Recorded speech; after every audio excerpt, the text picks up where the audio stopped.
Previously on Inspired Initiative. Summoned to the Frostfire Citadel at midnight, the Motley Hue was discreetly led by a Storm Warden into the depths of the Tempest Bastion, where they met a group of Khaz'durim. While Maldorwen and Asja stood watch, Euan and Rhukkarrak pried information from the tight-lipped dwarves. Eventually, they revealed a vital secret. One among them, known as the Seer, possessed an ancient tome of great significance, and was looking for powerful ancient magic. After narrowly avoiding detection, the group rested before tying up loose ends in Elendor.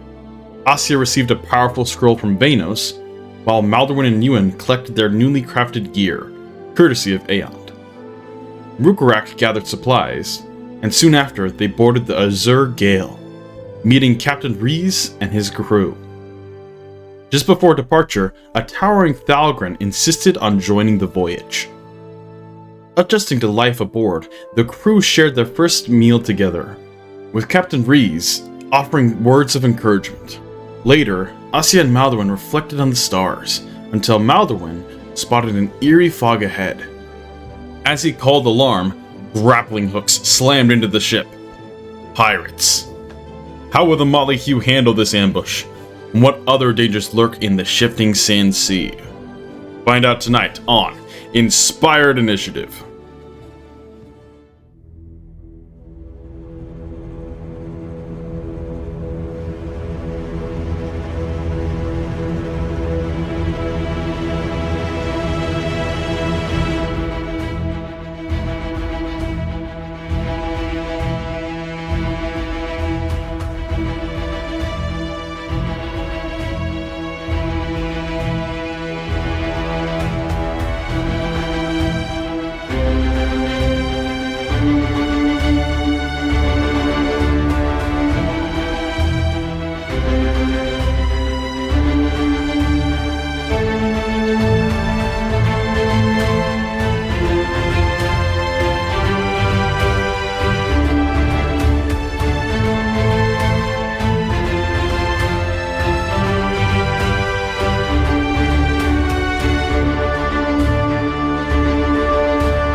As we begin tonight's session, you all are on board the Azure Gale. This thick, dense fog just swept over the entirety of the ship as Maldorwen calls out.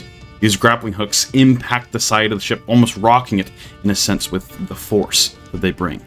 As they pull taut and figures start to dash across them, the fog itself here is blinding as the different lantern lights that were illuminating your way are now doing quite the opposite, as every particle of fog is reflecting that light, causing quite a disorienting scene.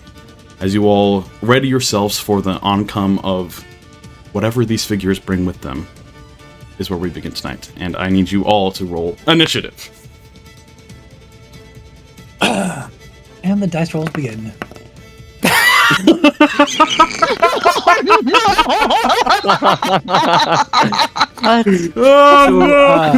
DM, what happens on initiative 0? Euan fell asleep. It's fine.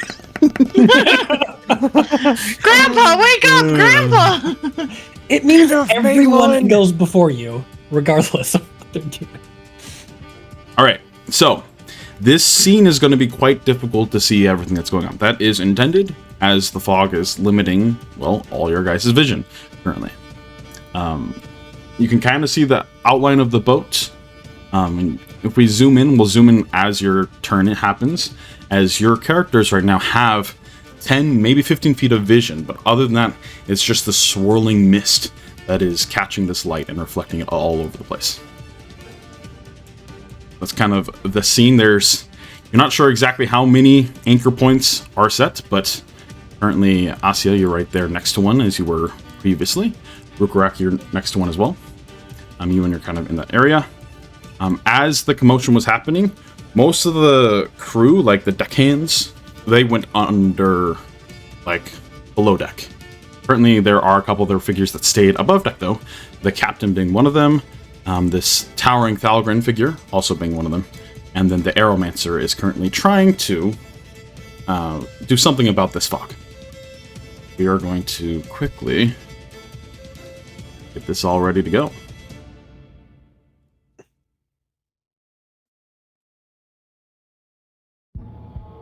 Right, then that.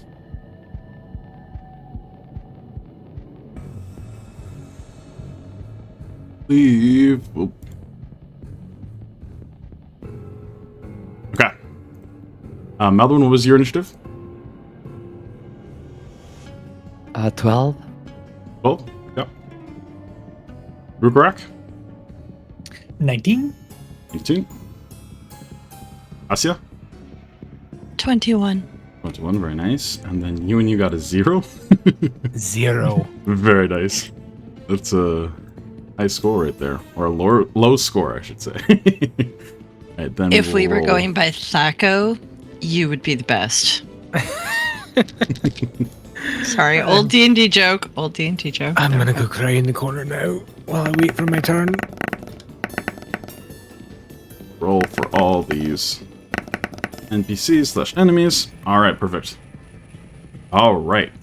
So, with that, the combat begins as Asja. You are the first one up here. All right. Well, I can. If Asja can see what I can see that there is still somebody nimbling up that rope. Mm-hmm. And they're at least 5 feet from me. Excellent.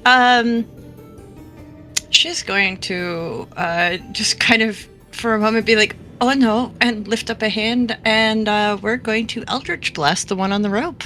Okay. Go ahead. Roll for the Eldritch Blast. That would be a 19. 19 definitely hits. Not a 3, not a 3, not a 3. 4! 4! 4, Sorry. very nice. Alright. So as you hold up your hand, feel the light kind of coalesce around you, that it's all around you already, and then fire this beam of light towards this figure. Kind of smacks them against the shoulder as they almost lose their balance for a minute, having to stumble back, but then proceed to go forward, or looks like they will continue to do so. Anything else you would like to do?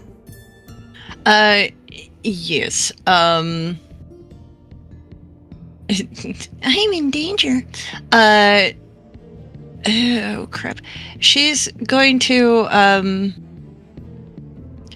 can I at least move diagonal about 10 behind Maldorwen? Can I get behind Maldorwen? Yeah.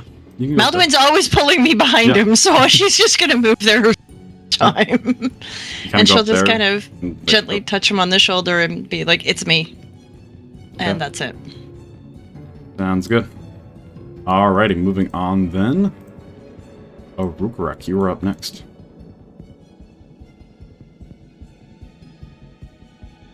You can barely see like the silhouette of a figure that is walking across the rope here, as the rope kind of bounces with each kind of movement as they quickly sprint across it. What would you like to do?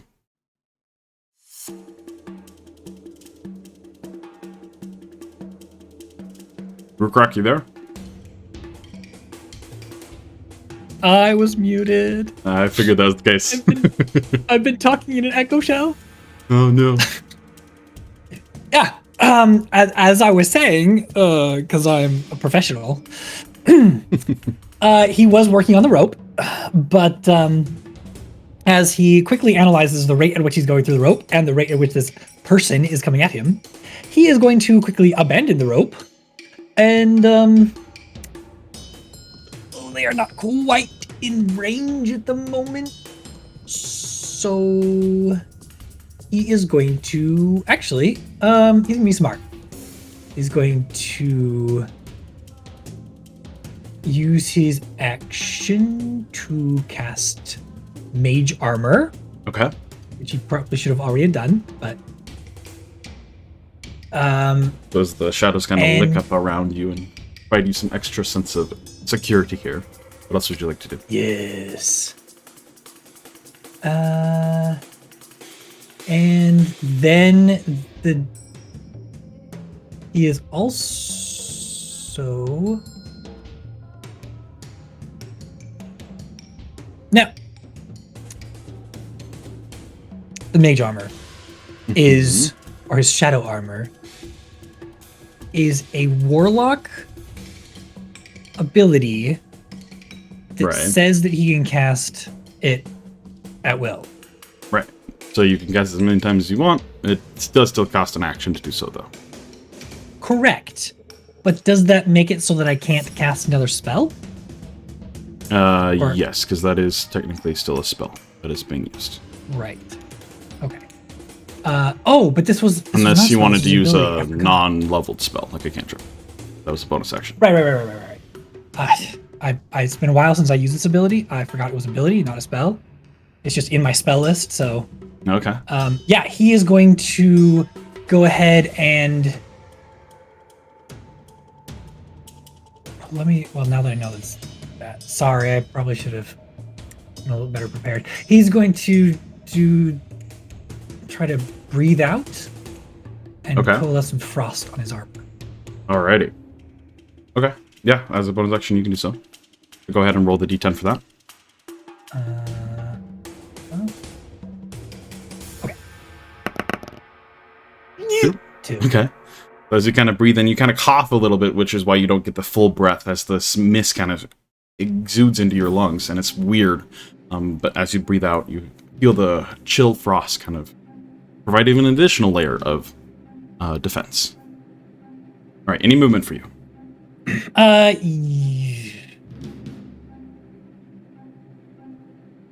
No, he's gonna stay right there and try to prevent them from getting onto the ship. Okay. The next up is the captain's turn. The captain will just kind of rush back up over to where there's an individual up here. Kind of call out to the Aeromancer. We need to get this mist out of here! As they rush up and try to make an attack roll against this other individual who's already boarded.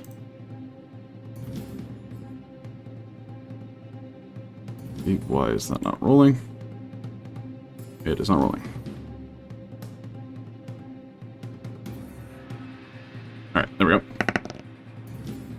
That's going to be 15. That is going to hit. Alright.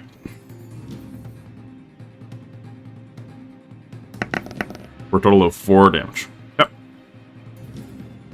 That is the captain's turn. We then move on to the enemy's turn. As this figure is dashing across, you see Rhukkarrak, yet again, your senses are a little distorted from all this fog and mist. But they raise what appears to be one of their arms, and energy starts to coalesce around it as a bolt of flame is shot towards you.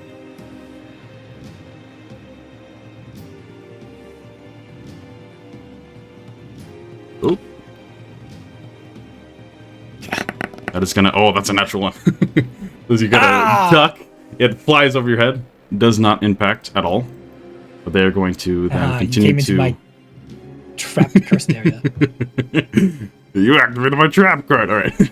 They're going to dash across the rest of the rope and leap off of it into the ship here.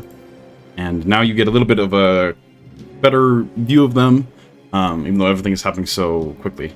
They're holding a pretty wicked-looking sword as well that they are going to take an attack out at you with now. Hey, that's cheating. That's a 16. Oh, it hits. Right. Okay, so that is going to be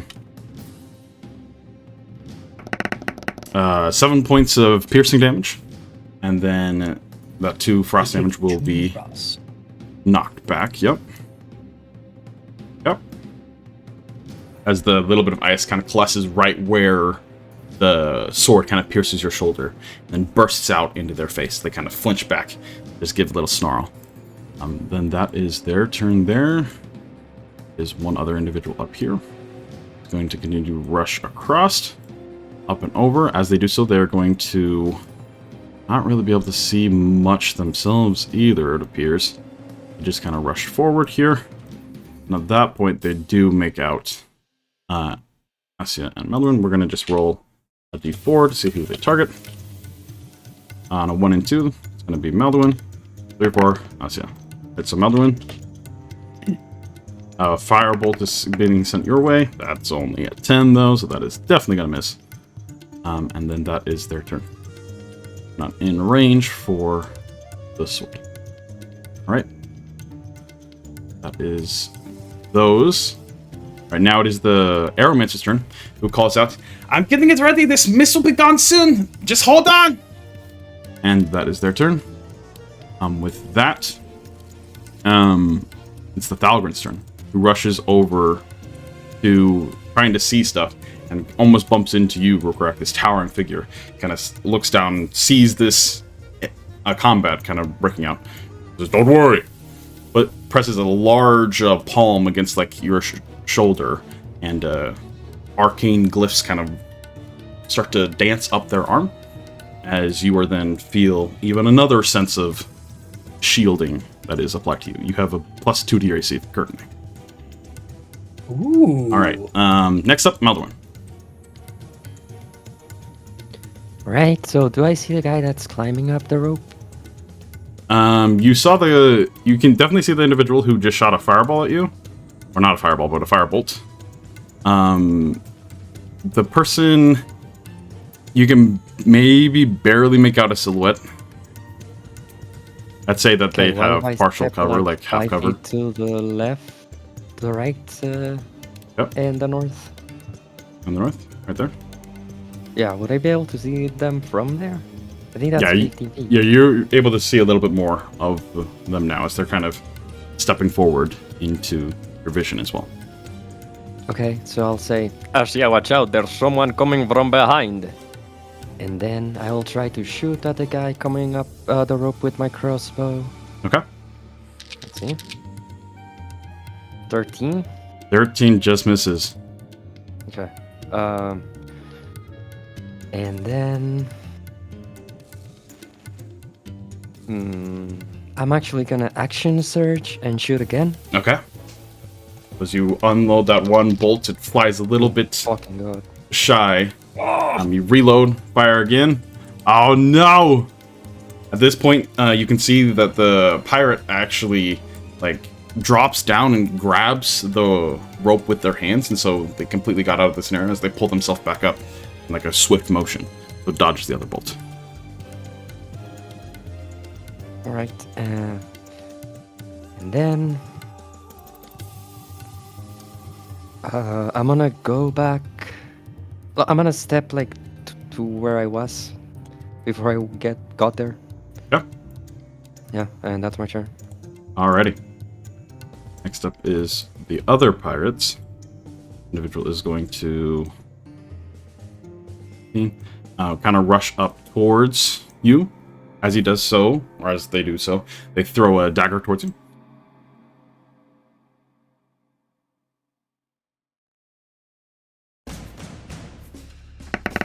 Oh, that's a natural one. So they're still recovering a little bit from the big of going down and coming back up, and the dagger just clanks across the board of the deck.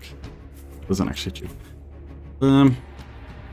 Individual then runs down over here. Over. This individual runs over to the Arrowmancer and will try to make an attack.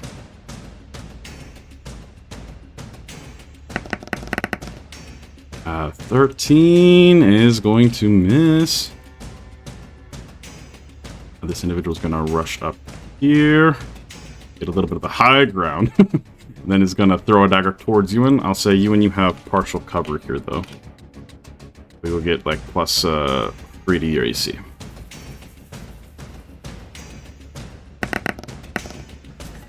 Yeah, that's terrible. Then none of those hit, and then a couple of them continue to advance. Alright. Alright, that is their turn. Euan, it is now your turn, finally. As the attacker kind of clinks to the planks beneath your feet, gotta look up and where did that come from? Right. Euan, having just had a dagger chucked at him, is going to look down at the great sword that he's been kind of hobbling around with, draw it, and say, "Let's fight together again, old friend." And is going to rush towards the stairs where the dagger came from. Okay. As you get there, And you do see someone that's just like thrusting over the side of the deck onto the stairs. And I will go ahead and swing at him. Okay. Actually, not going to swing first. First, I'm going to go ahead and rage. Okay. Let me check it off my features and traits, turn on my buffs, activate the rage. And whereas, like, all of you would be normally seeing the branches and whatnot sort of crawling up his body, this time they still crawl up around his body and sort of encase the half plate that he's wearing now. And it leaves little gaps in it for the ember glass to kind of shine through and just adds to this general smoldering effect. As they also travel down his arms and kind of around the hilt of the greatsword as he then takes a swing.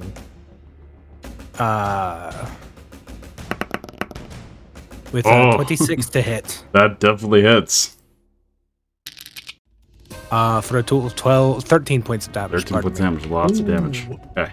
Mm-hmm. As you wail into this individual, kind of almost crumples to the ground with that one blow. They're still definitely alive, but that was a big blow. Yep. And that will be Euan's turn. I don't think I have another bonus action. Okay. I do not right now, so that is action, bonus action. Yep, that's it. Alrighty. With that, then.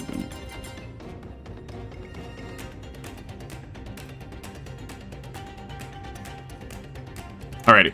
That's it. Back to the top round. It is your turn. Okay. Can you actually zoom out on the map for me just a little bit? Yep. All right. Okay, she can see. Oh no, there's somebody in my way. I didn't want to have to.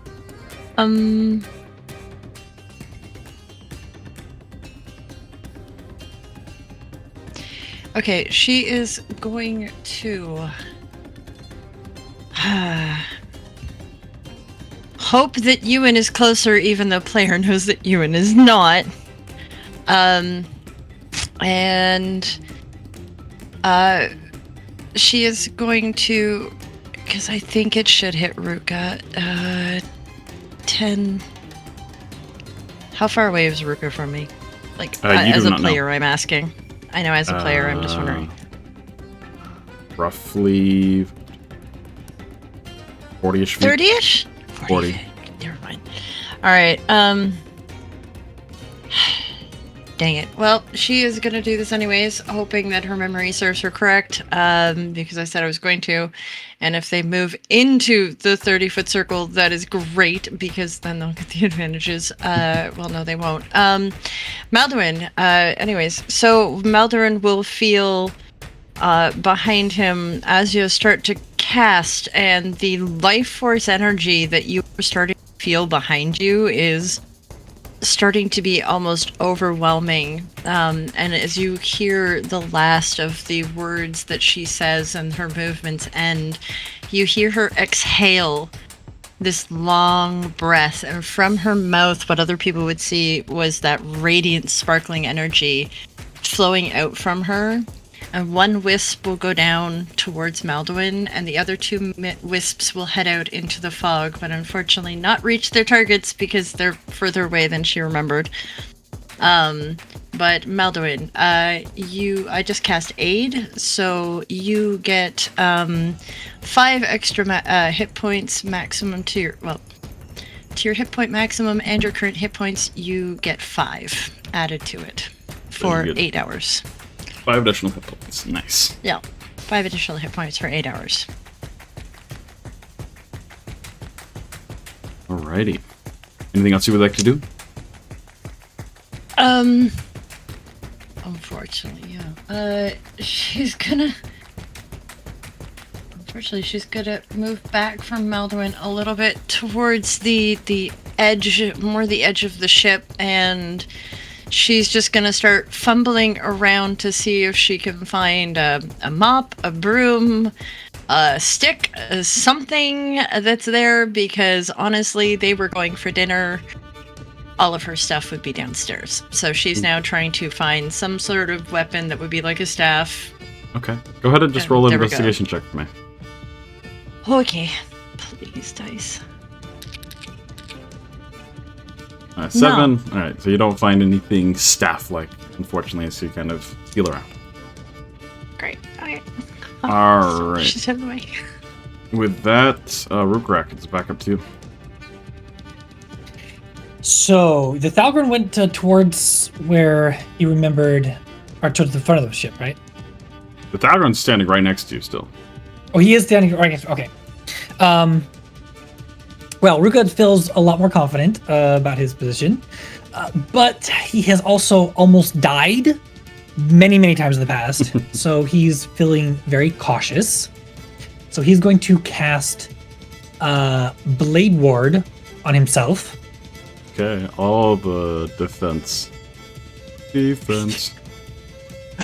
Yes. This makes it so that whenever someone tries to attack me, it subtracts 1d4 from the attack roll. Okay. And then he's going to just kind of... Does it look like he could potentially... probably not. He probably can't, like, hide in engagement range of this person, even if it's foggy. They're like standing right next to you, so now you'd have to back up to get some sort of cover. So he is going to use a bonus action to disengage and just kind of step back behind the Thalgren. Okay. Yeah, just trying to get into the fog a little bit. Okay, And absolutely. That'll be his turn. Alrighty. Next up is the captain's turn. Oh, captain, my captain. Who is going to rush over here. Try to help the Aeromancer here.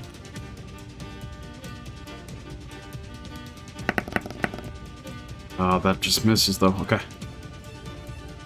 Captain's turn over.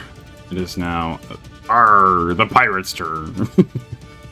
Alright, so this individual is going to come up over here. And then Maldorwen, I need you to make a wisdom saving throw for me.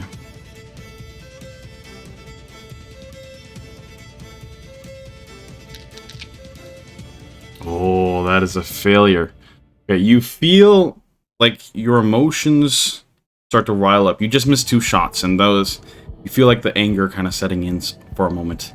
But then your emotions feel like they're super I have enhanced. advantage, I'm sorry. Oh, you do, yes. Yes. 12 is a success. Okay, yeah. So you feel that for a moment, like your emotions start to grow very vivid and almost start to betray your own senses, but then kind of take a deep breath in and you aren't affected. With that, they kind of step forward over here and then slash out twice with their sword here towards you.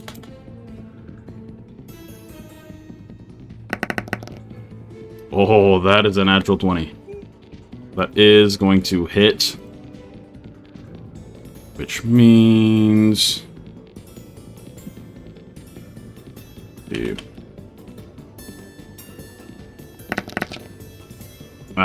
11 points of piercing damage from that roll there.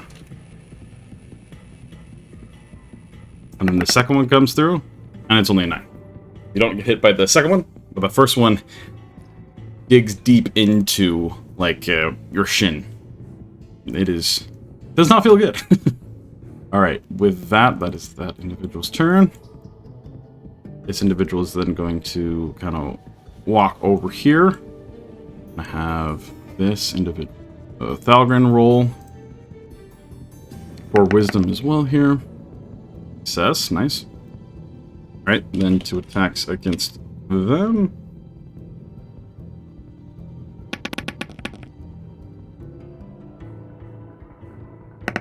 Okay, 14 does not hit, but the 23 definitely does. They take a bit of damage there. Alright.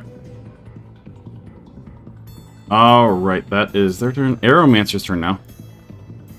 suddenly, like, there was a decent gust that was already like keeping the ship going forward, but now that wind starts to pick up quite intensely for a moment here, as the wind increasingly, like a giant storm wall, just hits you all. The large shockwave of wind disperses everything here. Yes.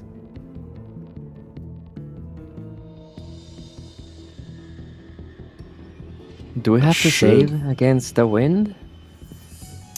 Let me double check. Don't ask questions like that. No, I think people close hilarious. might need to. It just sounded like it was really strong. I'm sorry. Yeah. No. We are not Pafogs. We are not Pafogs. Turns out Gales just has gas. It's fine. All right. Aw. Only the people like right up here will need to save. So let me just save for them real quick. Also, they just cast a cloud kill. Even the captain needs to save here. Deck 15. Oh, captain. Okay. Push back and it's prone. Prone captain. All right. This individual. That's it. Okay. So both of them save as they kind of grit down and bear the winds. With that, the fog is more or less gone. It's still kind of, you can still kind of see it on the distance, as it pretty much only cleared like the ship here, a little bit out. But your visibility is much, much better than it once was now. Right, with that, that is their turn. Now, it's me, or Thalgren's turn, who's going to step away, provoke an op attack. Now that is going to hit.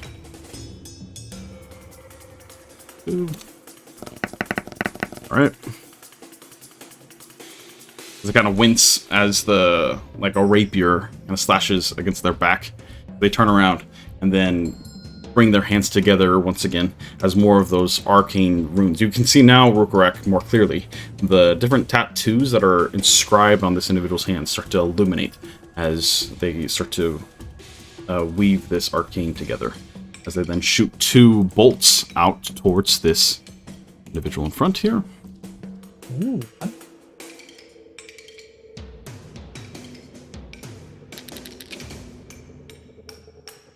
The 20 is definitely going to hit. 11 is going to miss. Okay, so the first one does hit. You take 8 points of damage. Perfect. Alright, that is going to be their turn. Maldorwen, you are up. Alright, so he was getting really pissed, and then like the wind blows those emotions away as he remembers that he's in combat. And he says, "Now I can see your faces, cowards." He's gonna like start murmuring as he gets into like a more focused state. And with my bonus action, I'm on a second wind. Okay. So I roll 1d10 plus my fighter level, which is 2, and I add that to my, like I gain that back. So Okay. 3 points. 3 hit points back. And then I am going to move to try and like cover Asja. So one step north. Right here, yes. or And like I leave my you do rapier provoke behind. an op attack from this individual. I said 1 square north. Oh, just not 1? 2. Okay. Yes. And like I'm gonna let go of my crossbow, and unsheath my rapier and attack that guy on the right. So right? one Yeah. right into the south. Yep. That one. Oh, 9 does not hit, unfortunately. Right. As they kind of And that's it. double back for a moment. Alright, with that is now the... Why do you have to have my luck Mars. during combat? Rip. Right, so they're gonna try to stab you with their dagger, another dagger they pull out, but no such luck as you also do a quick maneuver and dodge that one. This individual's then gonna come up over to you, Rhukkarrak, and do the same. Oh, that's terrible. That's definitely not gonna hit. This individual is going to try to attack you, Euan, on the ground there. Or not on the ground, they're not. You didn't knock him prone, but just for flavor. Right, very well. Try to like stab a dagger right up into you. Gonna be 16. 16 does not hit. Does not hit. And this individual will kind of stand over here. And we'll actually go over to the captain.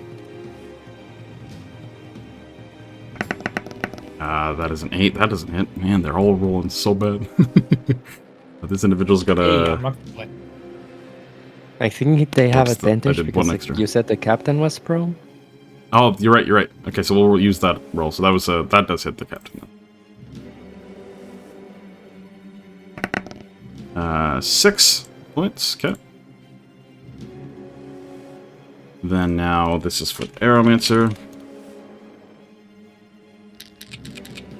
16 does hit her.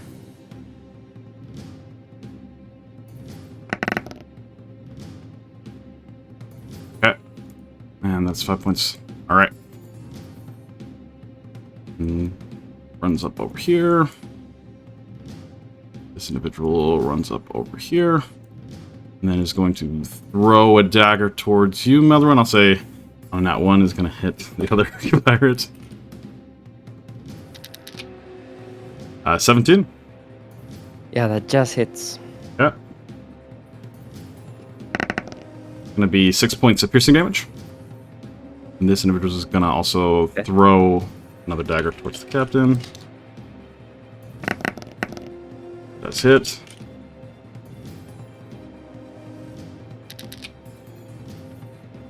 Alright. Yeah, the captain is down and kind of crying out.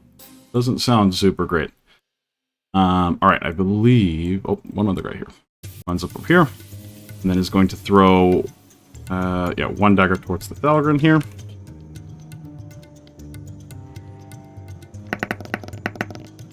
$16 does hit. And put more points up there. Okay. That is their turn, though. Euan, you are back up. A low growl that sounds like the forges having air thrust into them from a bellows just kind of rips from Euan's gut as he, sort of recovering from the arc that he swung his sword in the last time, brings it back around, raises it in the air and goes to drive it into his chest. The pirate's chest. Oh, no, I don't. So as you wind up that big attack to come back down, this pirate just missing on that dagger quickly like rolls to the side as you stab down into the planks of wood, and your sword kind of gets stuck for a moment. Go ahead and just roll a strength check for me. See if you can break it free. I'll say... Natural 20. Natural 20, okay, yeah. So you just rip it free, cracking some Never of mind, the it planks. looked like it was a nat 20, it's 21 still, but... 21, yeah. You still pull it free, breaking part of the stairs, but hey, you got your sword. It's fine. Oh, goodness, what can I do? Don't think I have anything else right now.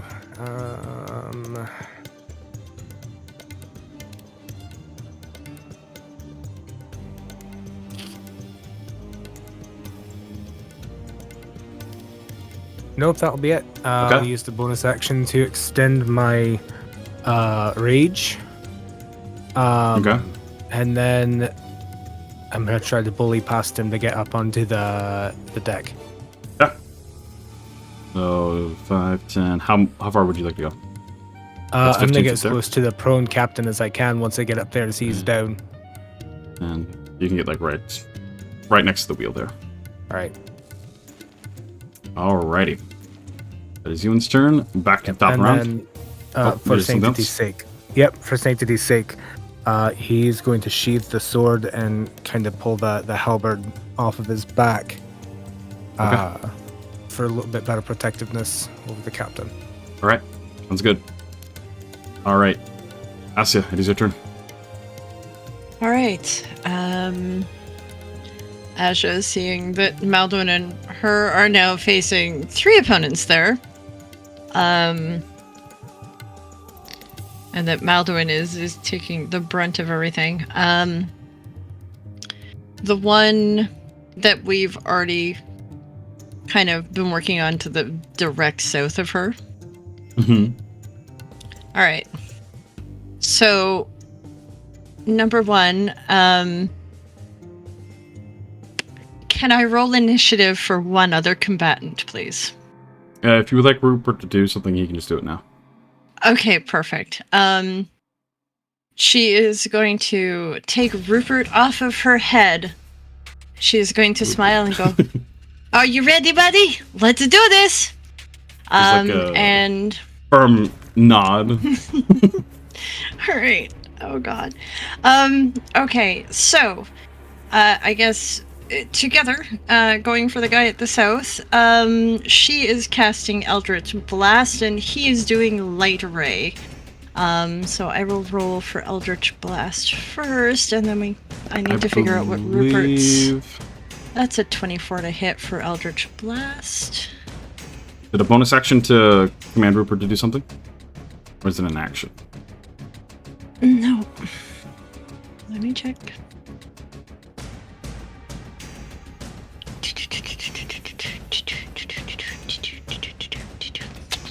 It does not say. It does not say on his little sheet. Oh, okay. Because he's supposed to have his own initiative. So he's supposed to be doing his own thing.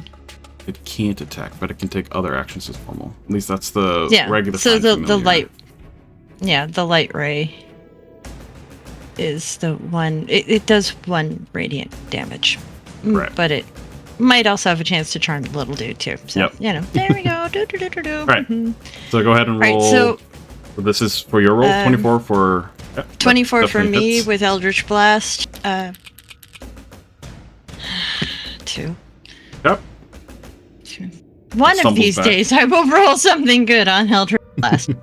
And then for Rupert, it's a ranged attack plus 6. So I'm rolling a d20 like plus 6. So that everyone can see I'm rolling a d20 6 this way. That's 9. 15. Oh, 15. Okay. 15. Yeah. 15 does it. Yes. All right. So they take 1 point of damage, and then... radiant damage, and then they are charmed. Then the target has the charmed condition at the start of Rupert's next turn. Okay. So that means this one pirate here will not be able to attack or harm Rupert. Yep. For their turn. Nice. Yep. Alrighty.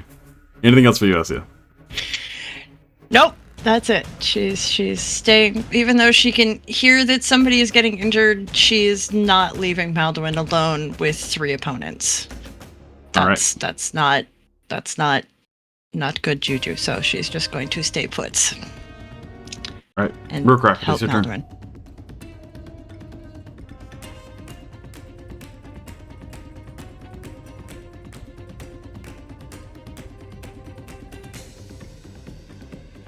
Ruka?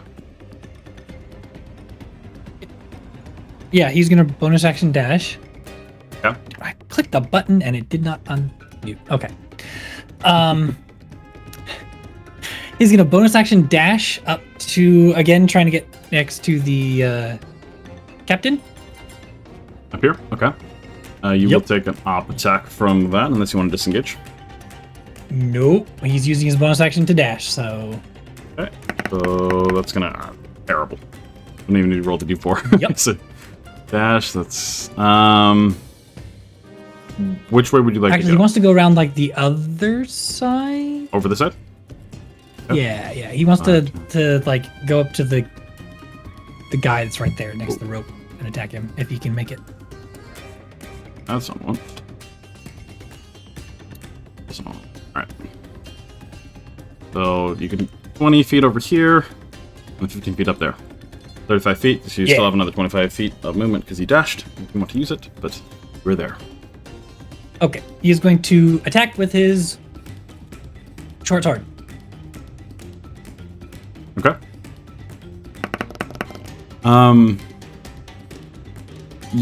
You actually can't because you cannot do a bonus action dash currently because you don't have the cunning actions yet. That comes at level 3 rogue.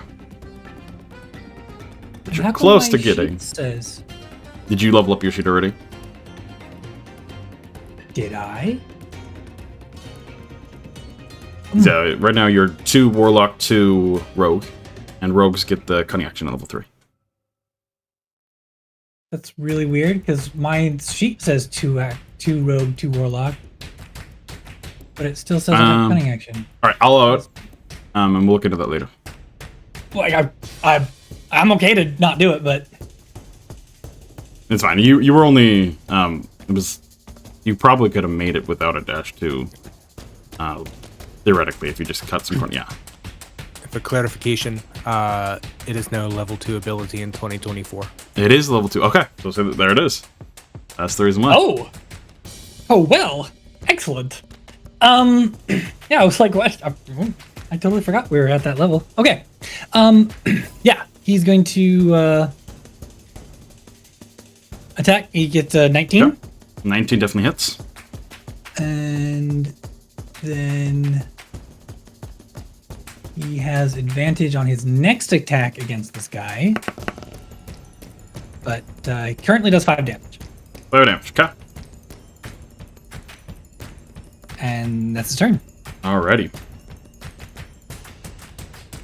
It is now the captain's turn, who is going to try to kind of crawl away here as this individual is going to make an op attack.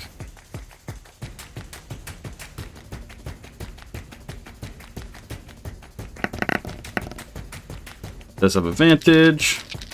17 is going to hit.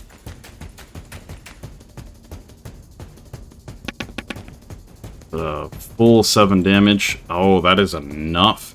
Right, with that, as the captain kind of pushes back, trying to just almost like crab walking back away from this other individual, they like throw a dagger right down and just hits them right in the chest. He takes a sharp inhale of breath, and then his eyes just kind of roll back in his head as he falls unconscious. All right, it is now the pirate's turn.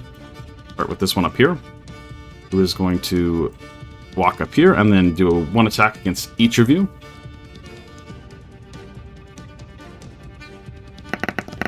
This will be for Maldorwen. That's only a 12. I don't believe it hits. This one's for Asja, which is only a 9. Also does not hit. Nope. All right, both those go wild. Asja, if you would like to roll a wisdom saving throw for me, please. All right.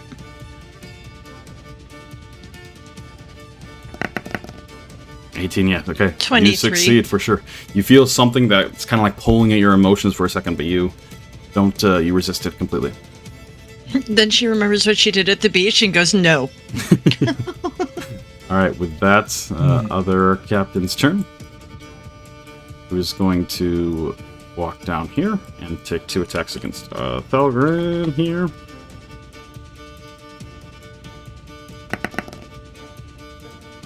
That definitely hits. And both those hit, okay. So gonna be a total of 20 points of damage, okay. Still up, but he's looking rough. Dear God. Alright, with that, it is now going to be the Aeromancer's turn, who is going to start to... Currently they're kind of like controlling this wind, but they do take like their hands with some flowy motions and coalesce some of the wind together and shoot it out towards this figure right here, who just dropped the captain, as she kind of cries out, Captain, no! Right, so it's going to be...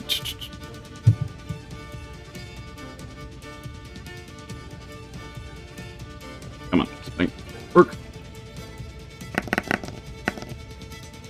13. Yeah, okay, that is going to hit. 3. As you see, the wind, as it like travels through the air, it almost like solidifies in the air as this like wicked, dense wind just smacks into this individual, sending them backward into the balcony there, and dealing them. He kind of coughs up some blood after the impact from that. Alright, that is their turn, though. They're main concentrating on the big ol' winds. Alright, then Valgren's turn. Mr. Cordrin. He is going to... Yeah. Try to step back here. Get an op attack. That is a miss. Okay. With that, he kind of rushes over a little bit to get a little more cover. As he does so, he turns back and yet again lifts glow. Fires 2 shots off. One towards this individual, one towards that. Go towards the lesser pirate.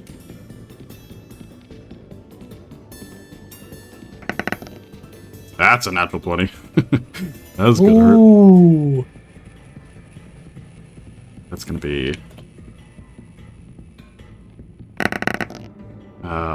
pretty bad on the rolls, but still 11 points of damage. Definitely pretty good. Then the other pirate. 11 is going to miss that other individual. He kind of rushes back. Gets a little bit of cover. All right. We're back over to Maldorwen now. Right. So even though he's bleeding, like his wounds are closing as he fights. Yeah, he's hard to take down. So second wind again. Let's see. Okay. Oh no! Double ones on the second Points. wind. That's rough. Okay. And then I'm going to attack the guy to the south and east. Okay. With my rapier. See? Rapier. Goes. 16 does hit. Mm-hmm. 4 points of damage. Okay. 4. And Looking I have pretty rough. advantage on my next attacks against them, and that's it. Okay. And we move to now the lesser pirate's turn. It was going to shift over a little bit and then attack you back.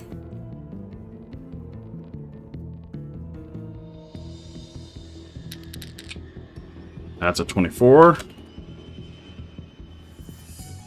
Gonna be 6 points of damage back to you. They kind of slash across your chest there.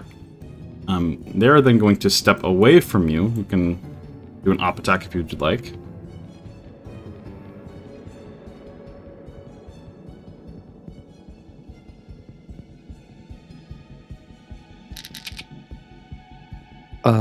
Okay, I don't think that hits.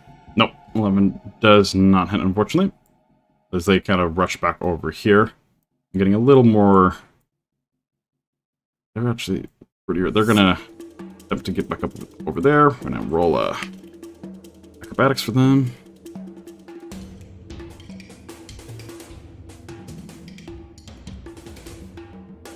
Let's see.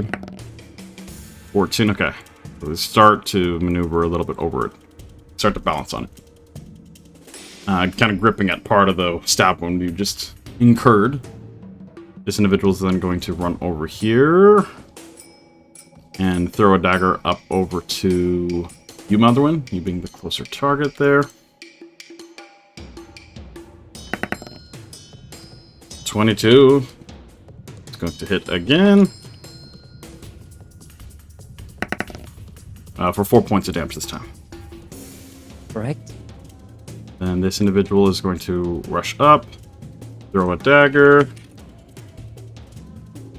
against Valgren here. That misses. This individual kind of gets up and kind of coughs a bit at that. They're just not having a good day. Try to escape here. Across. See. Alright, yeah. Plenty fun of them. They're just gonna dash. Fear's a great motivator. Alright, then this individual's gonna try to attack the Aeromancer again. 11 is not going to hit. This individual kind of steps over here and then goes and swings against you, Euan. That's a dirty 20. 20 will hit. So that's going to be a total of 4 points of slashing damage. Oh, that takes care of the temp HP that I have. There you go. Then this individual's going to attack Rhukkarrak here. Right. How dare Oh, that's you. a natural one. Rhukkarrak's curses doesn't just affect him, it affects everyone around him. Alright, that is, I believe, all their turns. Yes. Oh, there's this individual. He does march forward, and yeah, throw one more dagger against Maldorwen. Which does hit. All the dice. Alright. Next up, Euan. We need to kill some of these guys, boy. take the burden off the DM. Right. Well, I had something I was going to do, and then he moved one of the pirates, and now I can't do it. Is it rude? With the halberd, Euan is going to wheel around on the one that just attacked him. Yep. And roll for the attack. Oh, It's a natural 20. that is a natural 20. So I just roll an extra Extra damage hit dice. extra D10, right? All right. Yep. So that's of course 1 for that one, 7, and now I need to roll an One more extra D10. D10. 14 total total. of 14 All right, total on Euan. that one. Describe how you would kill this pirate. I would kill this pirate by wheeling around on him and swinging the halberd towards his center and feeling that nice, satisfying, sickening thunk as the blade pierces the pirate's belly and embeds itself in the railing behind him. Okay, very nice. As they cry out and say, "Ah!" They are dead. And he'll turn around with the halberd still in his hand. It is. I need to read what this does. Give me just a moment. No worries.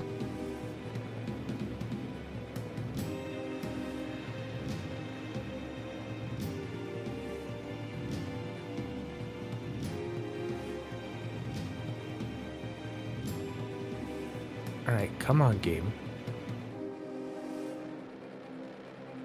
There it is.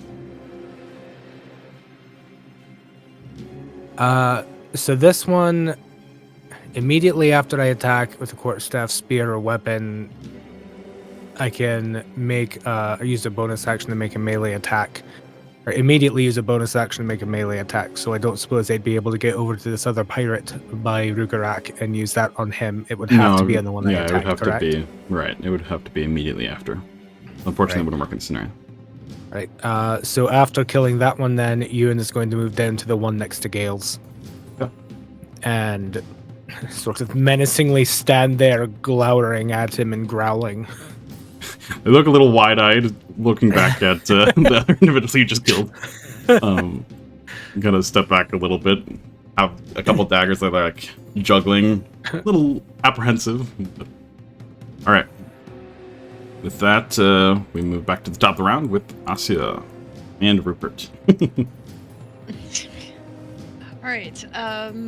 Asja is going to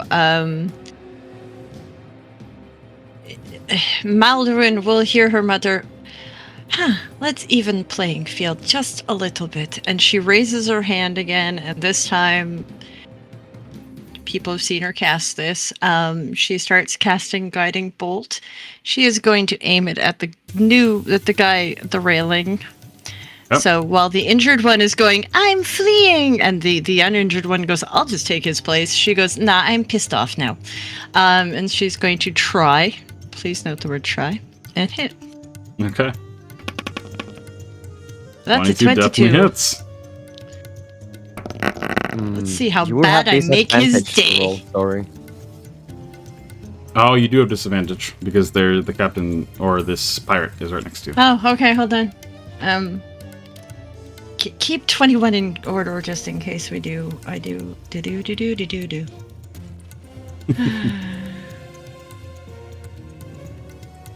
Okay, so it's this plus 7. So 9 plus 7 is 16. 16 does hit. Yeah. Okay, so I That's hit. still- Fine. I hit for 21 points of damage. All right. Fuck yeah. How do you kill the pirate? One hit wonder.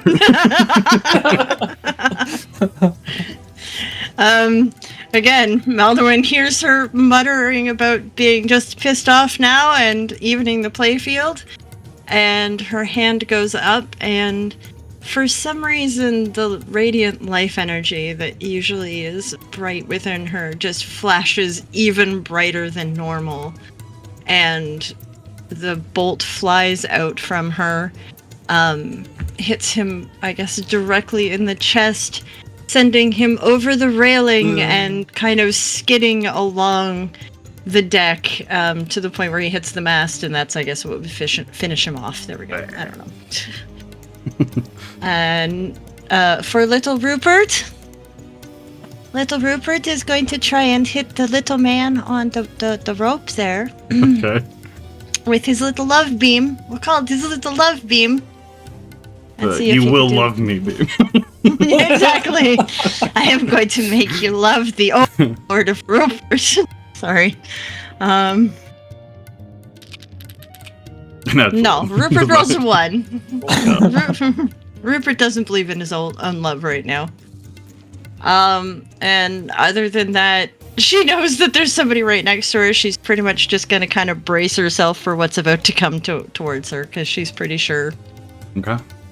Owie's going to happen, seeing as she just went, oh, that's your friend? Not anymore. Nobody All wants right. her to cast that spell anymore. There we go. Rhukkarrak, it is your turn. Okay. Ruka is going to take advantage of having an advantage against this Nice. guy Mhm. and swing with his short sword. Oh shoot, I do not want to use that advantage. I want to use the one that rolls on screen advantage. There we go. That's And an 11. 11 unfortunately misses. Ugh. Okay, he's gonna bonus action shake him with a dagger. Okay. What hits? Yeah, Yeah, you're but better don't get my- shanking than you are at like swinging your sword. Hey, it's a new sword. Rhukkarrak's gotta get used to it. I don't get sneak attack. Yeah, you don't get sneak attack because there's an advantage and no allies are nearby. Yeah. But 5 damage is nothing to scoff at as you draw a decent amount of blood from the gash from that strike. Alright, anything else for you, Rhukkarrak? Like, he was worried about Maldorwen and Asja until Asja just laid waste to a guy. So I think,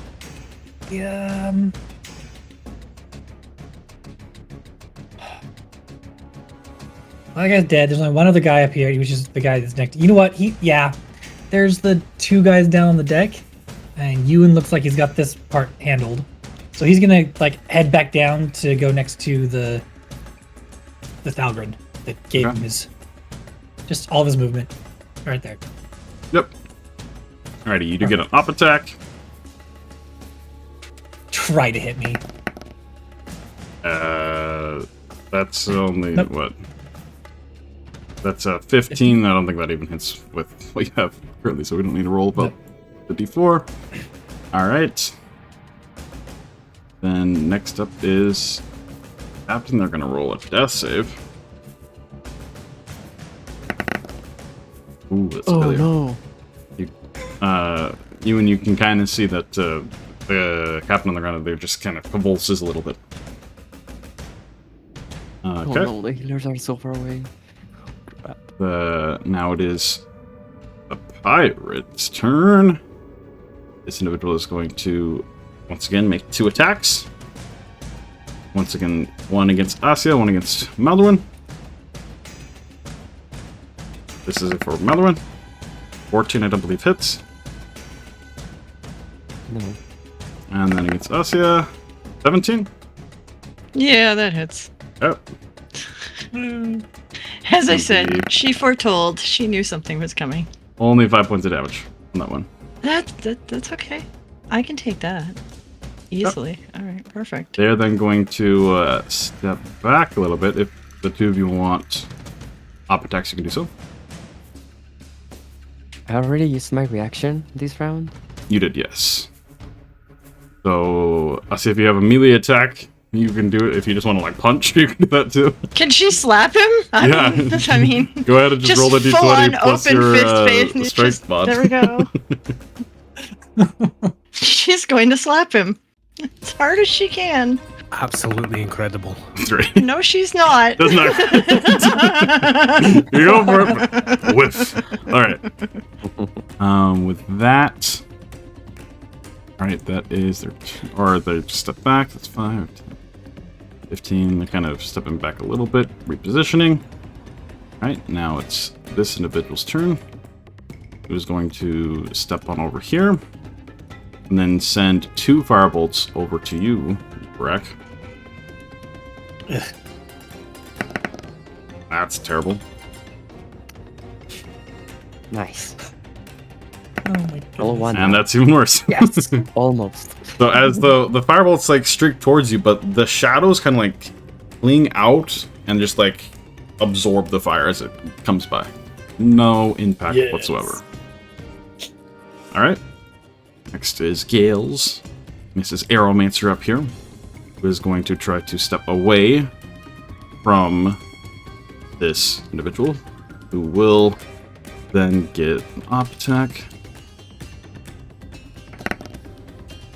That is a 17 that does hit her, which is 7 points. Okay. Needs to make a concentration check. Oh. Remains concentrating, for sure. She's then going to step back, and yet again, allow more air to batter against this individual who has been stabbing.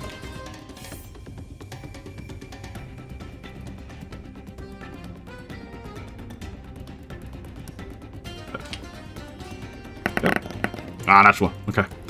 So a little bit distracted from the stab wound there, and still trying to maintain concentration on the gusts that are keeping the mist at bay. She does not hit. Right, that is her turn. Is now I this think it's the mini table turn. that is cursed, not just Rhukkarrak. Maybe. All right, Mr. Porter in here is going to shoot off other 2 bolts against these other 2 pirates that are coming in. This one's Ruka's going to be curse the just one. inverts during battle. That's fine. I think So please that what roll it a is. 1. This one's due north.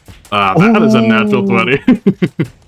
All right, so that is going to be 2d8. That's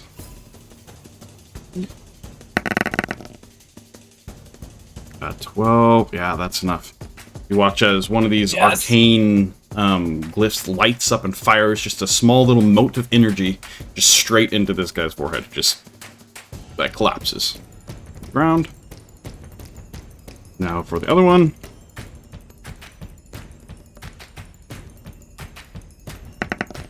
That's also going to hit. A lot less damage, but hey, 5 is still decent. Alright, with that, we move on to Maldorwen.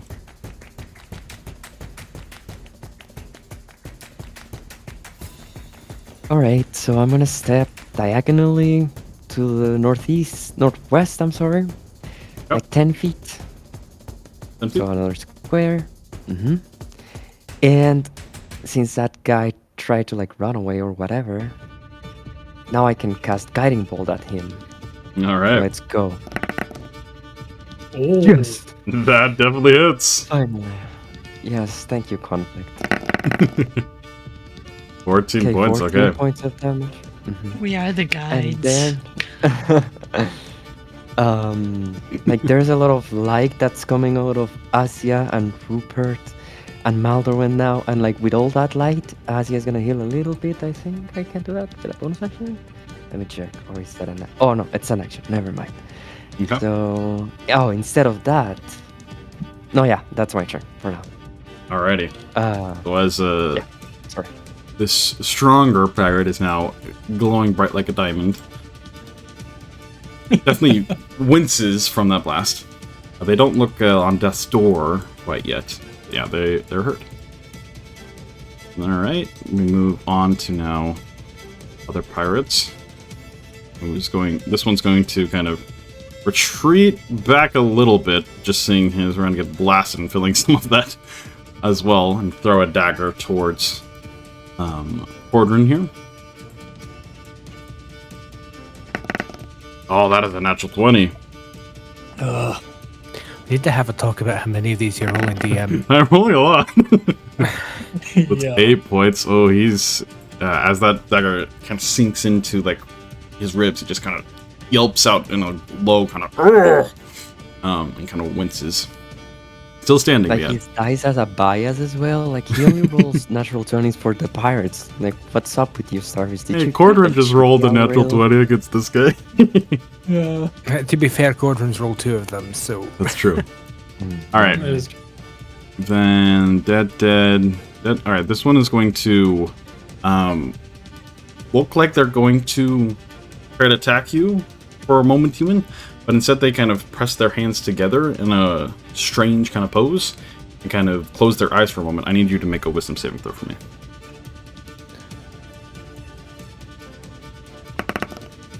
8. 8 is a failure. Okay. So you feel you're already raging. Your emotions are very strong in this moment. As your emotions start to shift and change, you are considered charmed for the time being.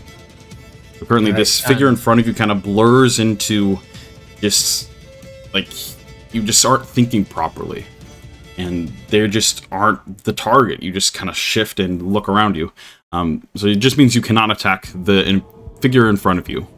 For the time being. Understood. That is their turn, though.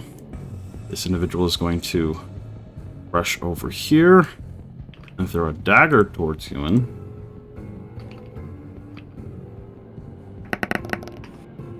Yeah, that's only a 9. Does not hit. Oh, mistakes were made. Then, yeah. Whee!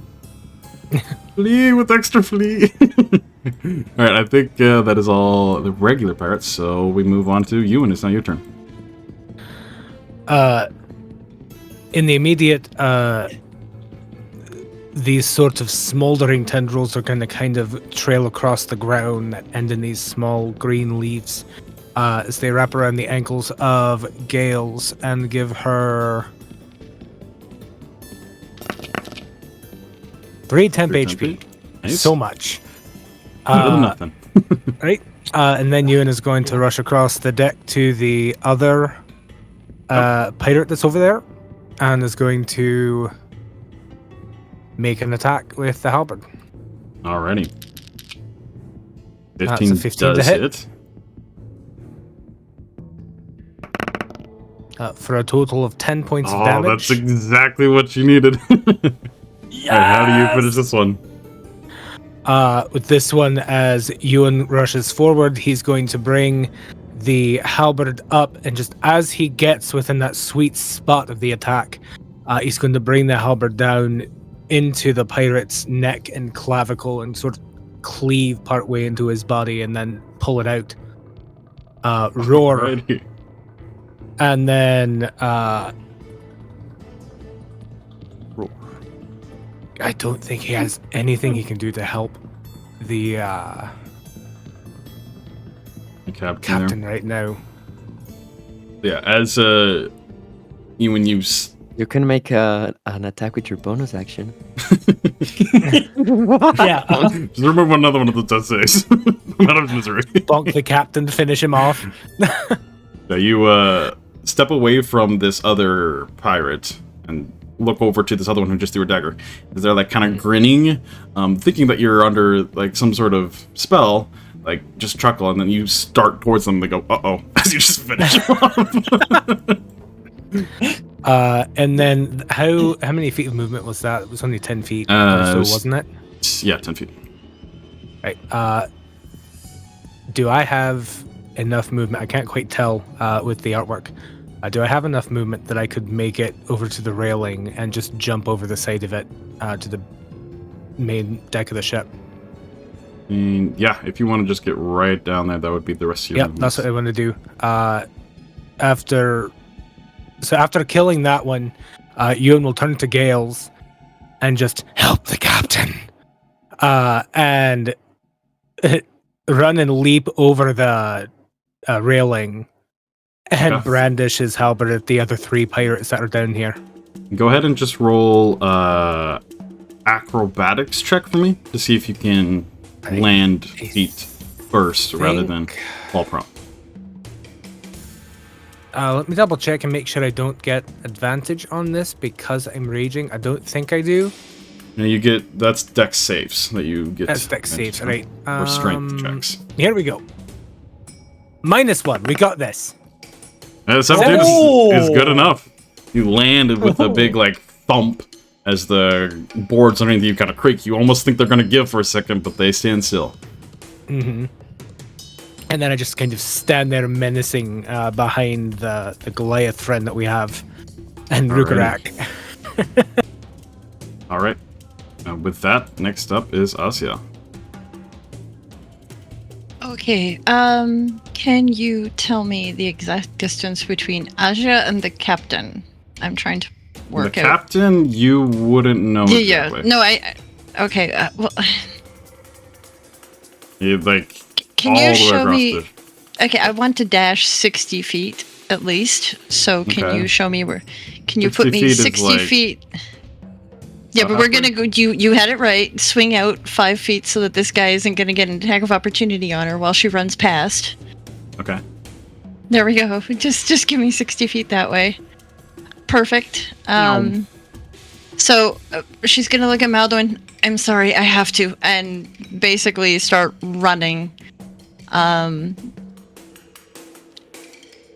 All right. And hopefully get to him before next.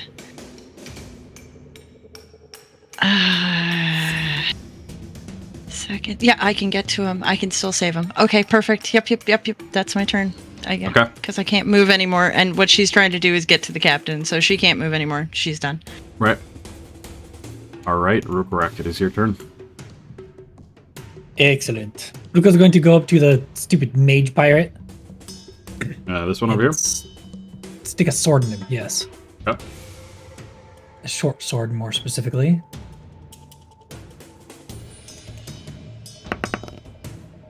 And 19 does a hit. 19? Yep. That's better. Excellent. 6 6 points. Okay.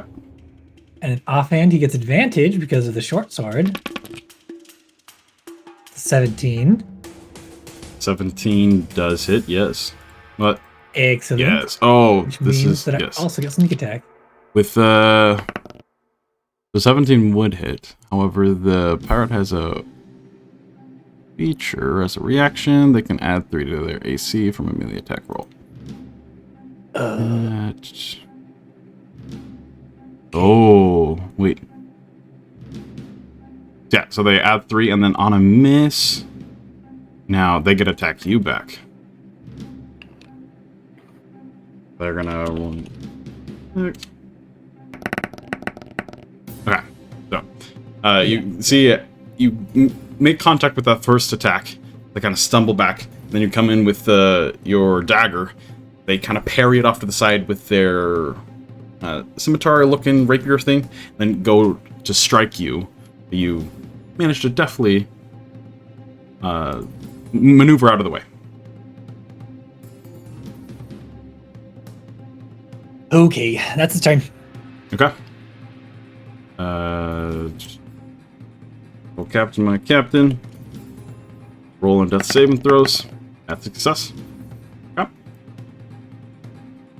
Now it is these pirates again. They kind of look around. They are going to... Yeah, swing twice against you, Rhukkarrak.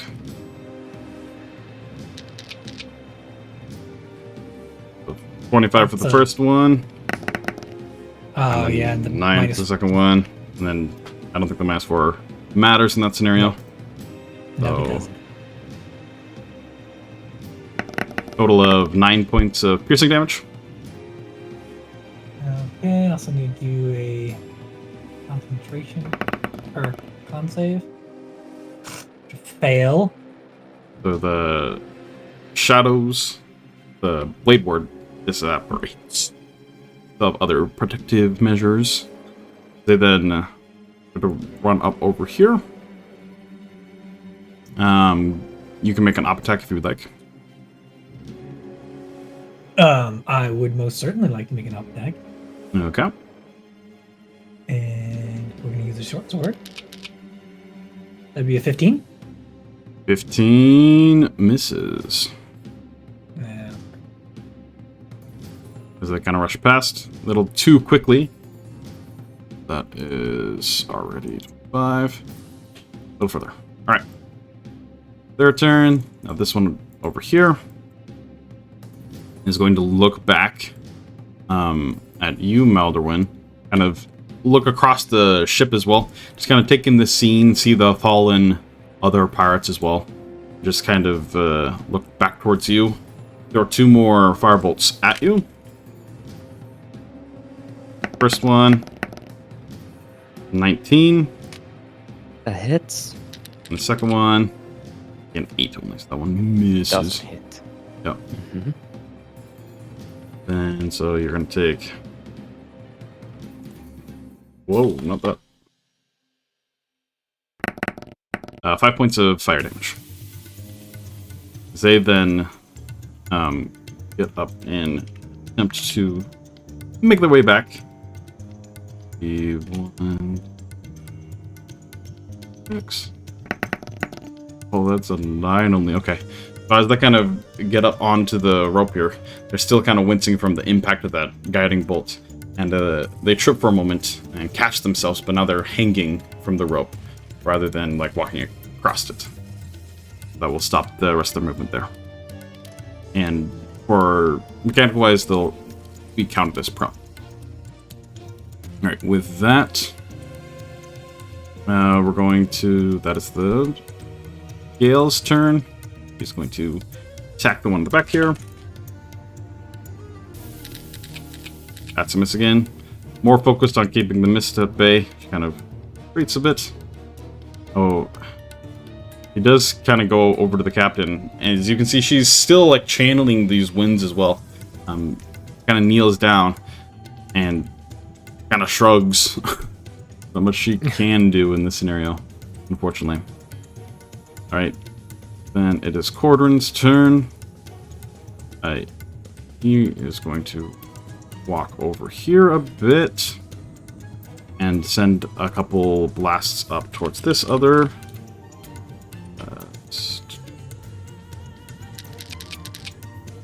11 misses and 13 miss. Both those miss. All right. Maldorwen, it is your turn. Alright, so Maldorwen is going to slowly walk up to this guy Yep. and say, "Oh, you want to go? Here, let me help you." And he's gonna like lean down and try to grab him by the hands. Okay. So Yeah, I'd say you'd be able to do so. You have to like reach up. It's a bit of a stretch, so you have to like be like kind of climbing on the crossbow there or the ballista. This is just for flavor. What he's actually gonna do is cast inflict wounds. Okay, Oh gosh. go ahead and roll for that. It does have I think the advantage because spell they're is prone. different now. Oh, it is. Like you have to roll a Constitution saving. Oh, throw. okay, good Mhm. to know. Yeah, the DC is 14. All the changes. DC 14. Yeah. Con save, you said? Yes, Constitution saving throw. That's a natural 20. Oh, stupid guy. What did I just say, Starfish? I'm sorry. Unfortunately, does it do half damage on a success? Or no damage? I think it's that way. Yeah. Yeah. I mean, should be right. Makes sense. Usually that's the case with leveled spells. Yes. So here we go. Okay. Ooh. So he still takes quite a bit of damage. 8. Yeah, very nice. As their hands start to kind of just wither for a second as they kind of tense up. I don't really let out a cry of pain, but you can see it definitely hurts. Anything else for you, Maldorwen? Yeah, he's just like staring at him and like grabbing him and just like kind of torturing him a little bit. And that's it. Okay. With that, regular pirate's turn. As this individual said, yeah, there's too much happening. Get up, acrobatics. 18. Alright, and then dashing across. Oh. Alright. Then this individual also is wanting to get out of dodge here. That was what? 15. 30.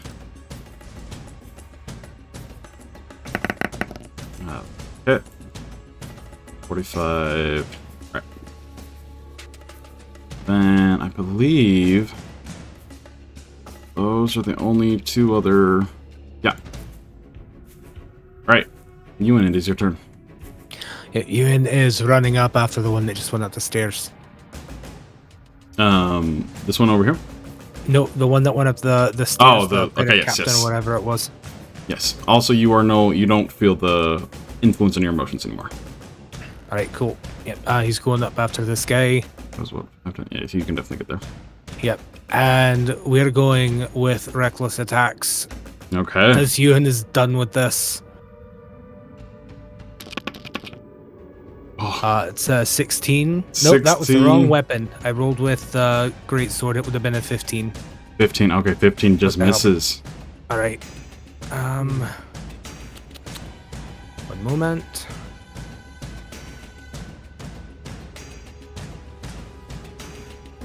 Yep. I will go back and still make the polearm master attack, which is going to take my bonus okay. action.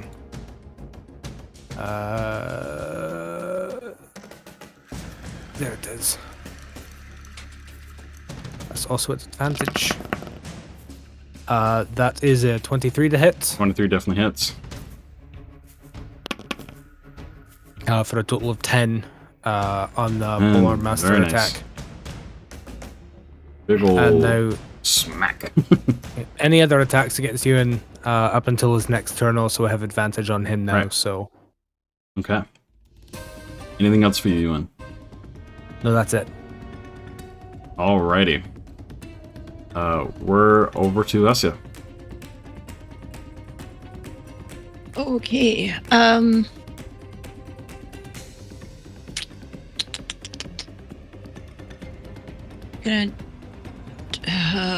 I'm trying to see if I can get to the captain. I missed the grid. You have to go If up I- the stairs. You won't be able to. That's 15. Okay, if you she- could get right next to you. I You just could get need in to, there. even if I'm touching a toenail, that's fine. All right, she's running. She can full-blown run across the ship which Okay. I now know takes her 12 seconds. And as she slides down onto her knees, she reaches out her hand, and what Gales will see, because she's right there, is again, Asja's hand will glow brightly as she, but also Gales might notice is that everything else, like the crystal, like everything just seems to glow with this energy that's emitting from her, and she is going to use her healing light as her bonus action. Because he is down, she is going to expend 4 of the charges. Alrighty. So that gives me 4d6. Please don't let it be. 13 hit points. Very nice. 13 hit points back. So as that light and warmth kind of wraps around Captain Reese in this moment, coughs up as immediately brought back to consciousness. He kind of looks up and just starts like jury-eyed, almost in shock for a moment. But he's now very much alive. Success! Alright, as you're just kind of... I am tired now. She's going... I don't think she's fast, but All at right. least for a long time. With that, then we move to Rhukkarrak. Okay. He doesn't really. Yeah, no, he wants to. This stupid mage guy that's running away from him. He's going to try and run up the stairs and like squeeze past Euan and get Okay. the corner there. Back. Okay, now, if squeezing past the enemy does not take any additional movement, he would actually just like to be on the other side of the guy. Let's see. Go ahead and just roll. Let's just say acrobatics to see how nimbly you can like move through big old Euan and then this other individual. Dirty 20. 30-20. Okay, yeah, I'll allow it. Yes. Okay. And now he can attack and get sneak attack regardless. He's actually going to use his dagger first. Okay. Sorry, I rolled the wrong one. Because then he can use the dagger's ability to include his sword in the same action. You see. Okay. So that is a miss on the dagger, though. Oh, do I have to hit with that? No, I do not need a hit. Okay. So go ahead and roll with the sword now. Okay. 11 is also a Really? miss. Well. Is there any advantage to surrounding the guy? There's a +2, but It's still that nice. wouldn't have mattered. Got it. Your Okay. flank and bonus. Then that's his turn. Alrighty. I guess. Well, he has a bonus action technically now, so Right. I guess he would just do Another dagger. the. Can he do that? Well, no, because you already used your short sword. I don't think so. Yeah, two-weapon fighting. When I did technically use a light weapon to attack, but yeah, it does not make sense to me. But if you wanna roll that later, that's Yeah. fine. But for now, Won't worry about it. All right. Next Yep. up is the captain, who is now back, alive and gets to their feet. Just kind of looks towards you, like nods. Thank you. What is happening? They got to step back. Still recovering. A little bit of shock. Doesn't do much other than just tries to step away a little bit from the combat here. And this other pirate here is going to not like the scenario they're in. They're going to... Rhukkarrak, go ahead and make a wisdom saving throw for me. Oh, fun. Aruka's very wise. Does it too? So, as you miss with both those attacks, they kind of nimbly dodging. They come back towards you, and more like arcane glyphs kind of shine brightly for a moment as your eyes just wince from the light, and then you just look back and you're just confused, like, what were you doing? You were considered trapped for the time being. As that happens, they're then going to disengage as an action, and then rush up over here and run away.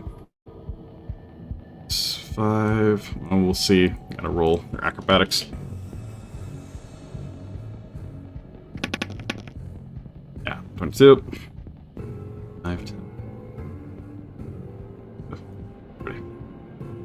Alrighty.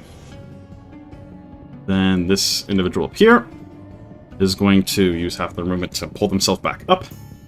And kind of look over to you, Maldorwen, and just kind of glare, shake off their withered hands, and then are going to attempt to just retreat. Use an action to disengage and then retreat. 10, 15, 20, 25, 30. Alright. Then that is their turn. It is now Gale's turn, who walks over here and just says, "Not so fast!" and throws a wind burst over towards this other individual. See if it makes a difference here. No, 12 is not going to hit. Alright. Then Gordon is just going to not do anything. I think that they're retreating. Maldorwen, it is your turn. Okay, let's see if I can finish this guy off. Yeah. I'm just gonna shoot with my crossbow. Like, I think I would have to go back to get it, because I left it, like, leaning against over the there. mast. Okay. Mm-hmm. So you move back But over. I still have 100 feet of range with it. Yep. Grab it and then kind of position. Go ahead and make a shot. Yeah. There also is this ballista too if you wanted to use that. I think, okay, I didn't know if it was loaded, so... I guess that's probably true. It That's wouldn't not- have been loaded because they don't remain loaded. So 11 unfortunately does I not go hit. back. And just like, yeah, shoot, but I think I don't hit. And what I do is just like go and lean against the railing to see like how the others are doing. Yeah. You kind Yeah, of and that's see gonna be my turn. most of the enemies are down on the floor, and you don't see any of your allies down as well. All right, with that, pirates, and they're just going to get out of dodge, and pretty much it. Euan, would you like to do anything? Yep. With him being in his rage, it not really computing in his very pissed off mind that they are retreating, he's going to run up to where the rope is and send a 30-foot line of fire down the rope towards the one that is retreating and still on 30 it. feet. Yeah, that will hit. Try to dodge DC this. 13 dex save for half. 13, dex save, dex save. They fail. They fail, so they'll take the full D10 damage. Oh, 10 Full points 10. there.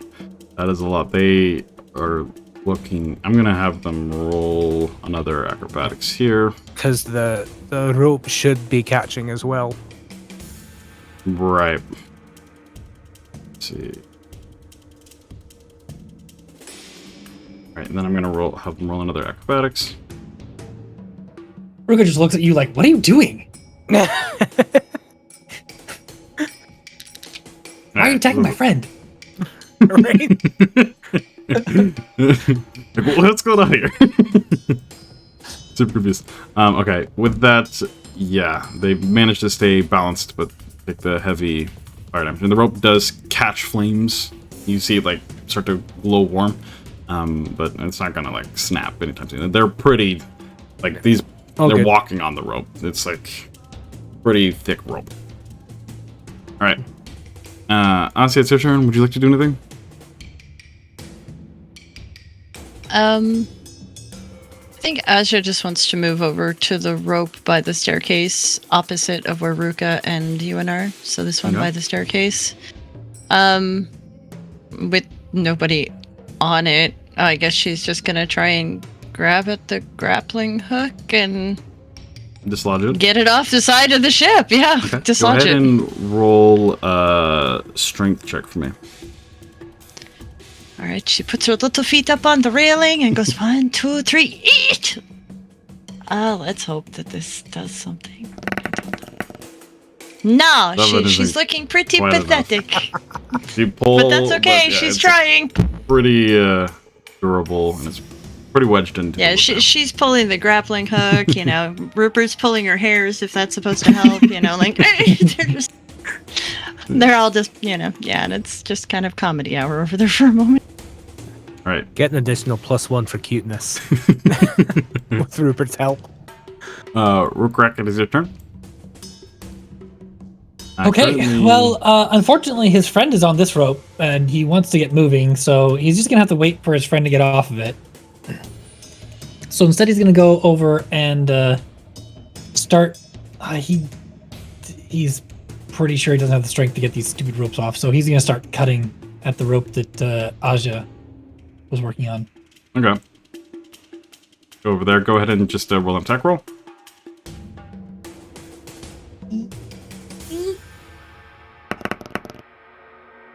All right. Go ahead and roll damage. Was not quite enough. You gotta phrase part of the rope, but it's still kind of holding on. He is so good at hitting that rope, but not really good at doing damage to it. All right. With that, the captain kind of moves over. He looks to be now heading towards the below deck to make sure everything is all right with people down there. Nobody slipped past your guys' defense. But with a dash, you could probably make it all the way over. And then with that, they're gone. And I think that concludes the combat, unless anybody wants to like give chase. Nope.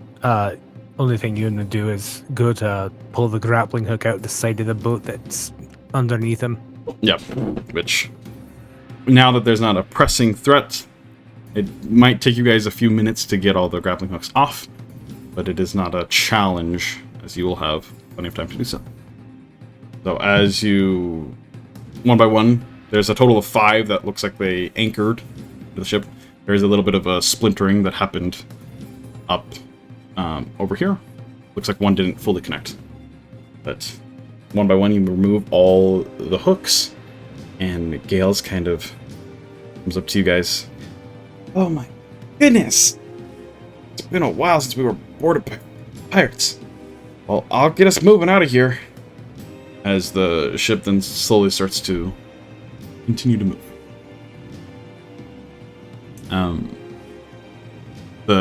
As you guys start to drift away from whatever that was, a little bit of note on who these pirates were. They were pretty much just completely cloaked figures in super form-fitting, tight gear and like a hood with like a face mask. Almost looked like ninjas in a sense. Like the only real part that was visible was like their slits for eyes. But you couldn't really make out any discerning details about them other than what you saw. As the ship continues to move forward, slowly but surely, the rest of their crew kind of walks up after the captain. They'll just kind of exhale a little bit. Captain comes up to all of you. It was...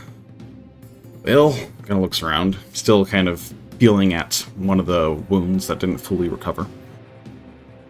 Quite intense. Looks like you all are good for your work, though. Appreciate the assistance. We'll need to patch up some things here and there. Looks towards like the staircase that's partially broken, thanks to Euan. But it shouldn't be that big of a deal. Hopefully we do not see much more of that. Usually we have problems with Bazorics, not so much with bandits, whatever they were. Rhukkarrak just kind of gives a knowing look to the rest of the party. Like, yeah, coincidence. Strange package. Weird people trying to steal stuff. The wooden bark skin on Euan starts to almost smolder a little bit and then turns to ash and just blows away in the gusts of wind that are being directed by gales. And he'll turn to the captain and are you alright? And do we know if the cargo we are escorting is alright? Yes, we I guess yes to both. Or more or less. They've seen worse, I guess. Plus, but the cargo is safe. Good. I'm going to go find that beanbag again. Or sandbag or whatever it was. I'll be over to heat it up in a minute. Just give me a second. And she's going to look over... First, she's going to look over the captain. You can wait a little bit longer. And she's going to look over... As far as I know, it's Maldorwen. Gales did take a little bit of damage. The captain and the Thelgrim, who got damaged the most. She's basically triaging, like, which one's going to go first. Yeah. You see the towering Thelgrim figure who is sitting over at like the side of the deck and almost in the meditation pose. Like fists against each other, just quietly singing like a crisscross applesauce type. And just currently meditating. Okay. But you do see several oops as well. Alright, well, we will, I guess with the captain, I will, use healer's kit to just kind of stitch up whatever more I can on him. Yeah, so Gales and the captain, I'll use a charge of the healer's kit for both of them to kind of stitch them up. What am I rolling for that? I haven't used a healer's kit yet. As long as you have your proficiencies, you don't need a roll for it. It just takes time. I do. Yep. So she will take the time and expertise and all the rest of that. It's a beautiful stitch job, you know, nice and cleaned out, all the rest of that. And as the Thelgrim continues to meditate, she turns to Maldorwen. All right, how much do you hurt? Maldorwen would be like atop the railing almost, and like there's a grin on his face looking at the dead pirates lying on deck.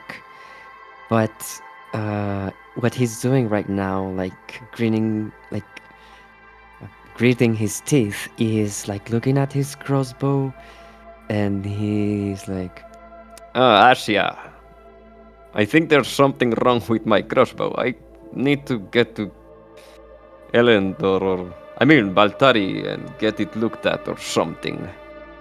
I don't know if I don't know. Something seems to be wrong. But I'm fine. Like he gets like some blood that's like on his uniform and like tastes a little bit of it and smiles. You're fine. No problem. She's a little kind of looking like, I've never seen this side of you before. Okay. Maybe Euan can look at crossbow. He's good with weapons, it seems. Maybe he could help you out? Maybe? I mean, we do have a time on the boat.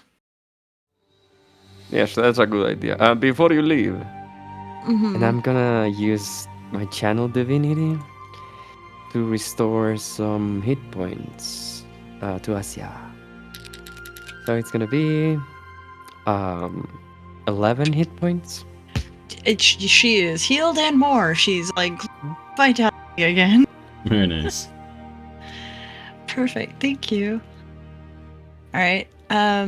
So after this interchange, I guess she will head over to the Thelgrim and just kind of stand there in front of him, waiting till he stops meditating. Okay, as you get closer, go ahead and just roll an Arcana check for me. Ooh. I don't suck at this. Awesome. I suck at this. 9. Alright, what is happening here? Like, you can tell it's some sort of meditation, but you're not exactly sure what they're doing in this instance. You can see that there's a large, like, tablet of stone that is currently, like, in their lap as they're just meditating. As the subtle tattoos are glowing ever so slightly. Eventually, after how long do you stand there? Oh, she just stands there. She's like, I will wait. No problem. But she's also slightly fascinated. So I mean, Okay. does anything like the shifting of the tattoos is interesting? But does anything happen with she'll just continue to watch almost as if she's studying some sort of new discovery and maybe pull out her book and take some notes and stuff like that. Just casually. After about a minute or two of you just standing in the vicinity, his eyes open. Oh. Can I help you? No, but I can help you a little. And she just kind of reaches down, and one of the more bad wounds on him, she is going to use the last of the healing light charges. Okay.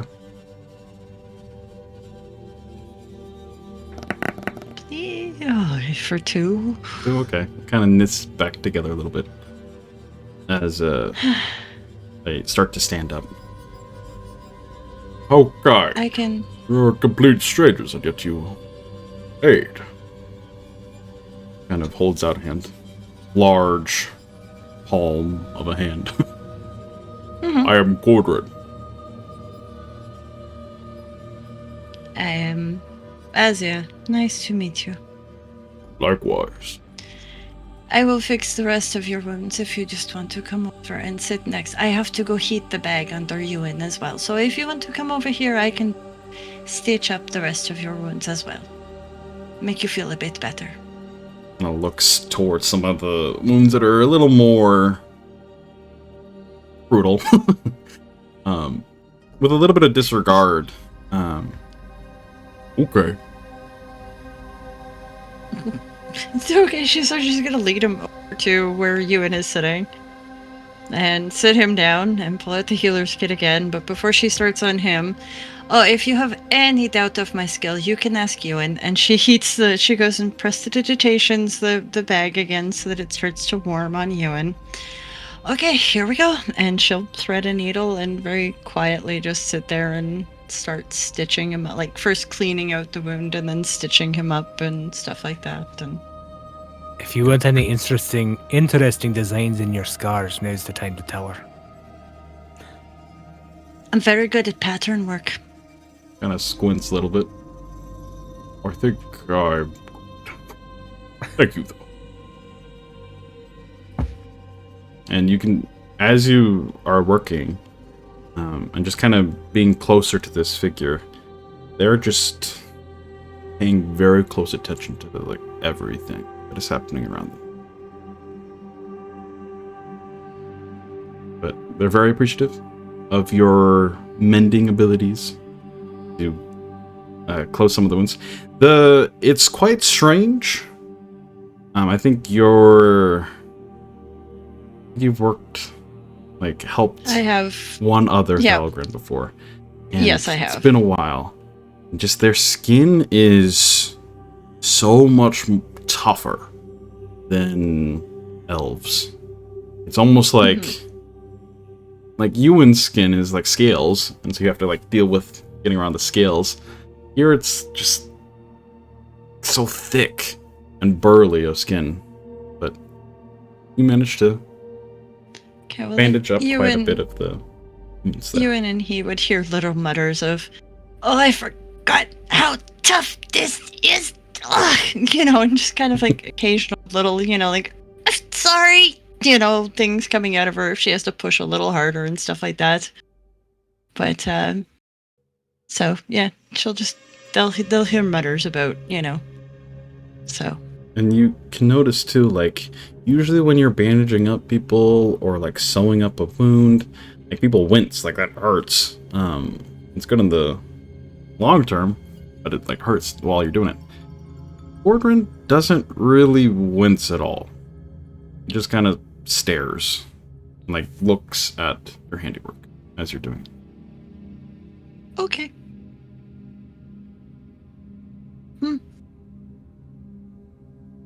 Alright, with that, what is everyone else doing? Rhukkarrak? Maldorwen would like to approach Rhukkarrak, and he's gonna say, Here, Rhukkarrak, help me toss the bodies overboard.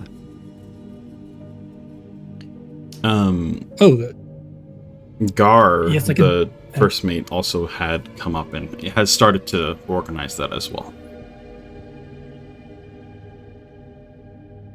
Better to have the Verzoreks eat them instead of them eating us after their death energy blows out. Gar just kind of gives a nod. Yeah, we don't want to keep them around, that's for sure. Hopefully, there's some nearby that just eat them right up.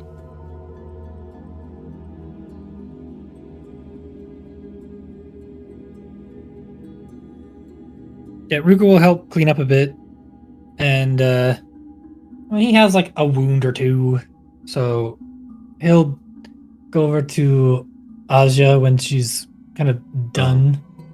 I was With actually going to Alvin. address that Oh, as well. never mind. Yeah, Maldorwen can heal as well. And I was gonna say that as we were doing that, he'll see that you're injured. And I was going to use my channel divinity to heal you up a little bit. If that's okay. I don't know if you want to go to Asja, that's fine as well. No, he was just gonna get stitched up, not actually get healed. But if you're gonna Okay. offer, he's going to accept. I mean, I can't stitch you up. The magical stitch up, yes. Yeah, yeah, no, if you're offering, he's going to definitely accept. Are you sure you want to use your divine abilities on me? Why, are you scared of some light? No, I don't know. I'm not that hurt, and I don't know Well, how difficult it is for you to get them back, or how much you have. I don't. Well, conflict watches over me, and over you as well. I didn't see how things were going on this end of the boat, but I saw that you were bleeding, so I just wanted to help. Thank you. I appreciate that.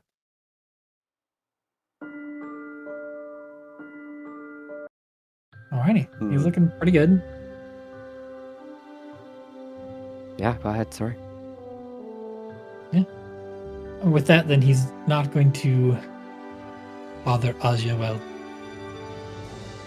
she's working on this stuff, and he'll just continue to work on cleaning up the blood and scrubbing down the boat and getting back to normal operations. Yep. As the ship in itself kind of gets back to some normalcy here. The deckhands going around helping you guys out, move any of, scrubbing down the deck, or different blood splatters happened. Thanking you guys for your impressive show of force to deter the pirates. But as that happens, slowly the night continues on as it gets later and later. Is there anything else anyone would like to do before you all bed down for the night? Ruka is going to try and find a corner of the ship where he will not be disturbed. Okay. And he is, having had the problems with distinguishing, trying to get two different personas before, he's intrigued on trying to better control his curse. So he's going to just sit in the corner and probably just about every night. He's going to jealously guard the secret of his curse unless it's one of the party members coming by. And just try and see if he can manipulate more than just the color. And He'll probably just start by transforming, instead of transforming his entire body, maybe he'll just start with his hand. See if he can only transform his hand. Alright, go ahead and just roll charisma again. Oh, here we go. Here we go. It can't be a 1, don't worry. Well, there's a 1, but it's followed by a 0, so it's 10. Alright, so you struggle a bit as you kind of will this change to happen. See your hand in front of you kind of start to shift, almost like scales start to grow across it for a moment. You can kind of shift the scales and color ever so slightly. It takes a little longer than you want. You try to shift more than that. You feel like you can, but it's going to take a bit more practice and honest, getting used to whatever this is.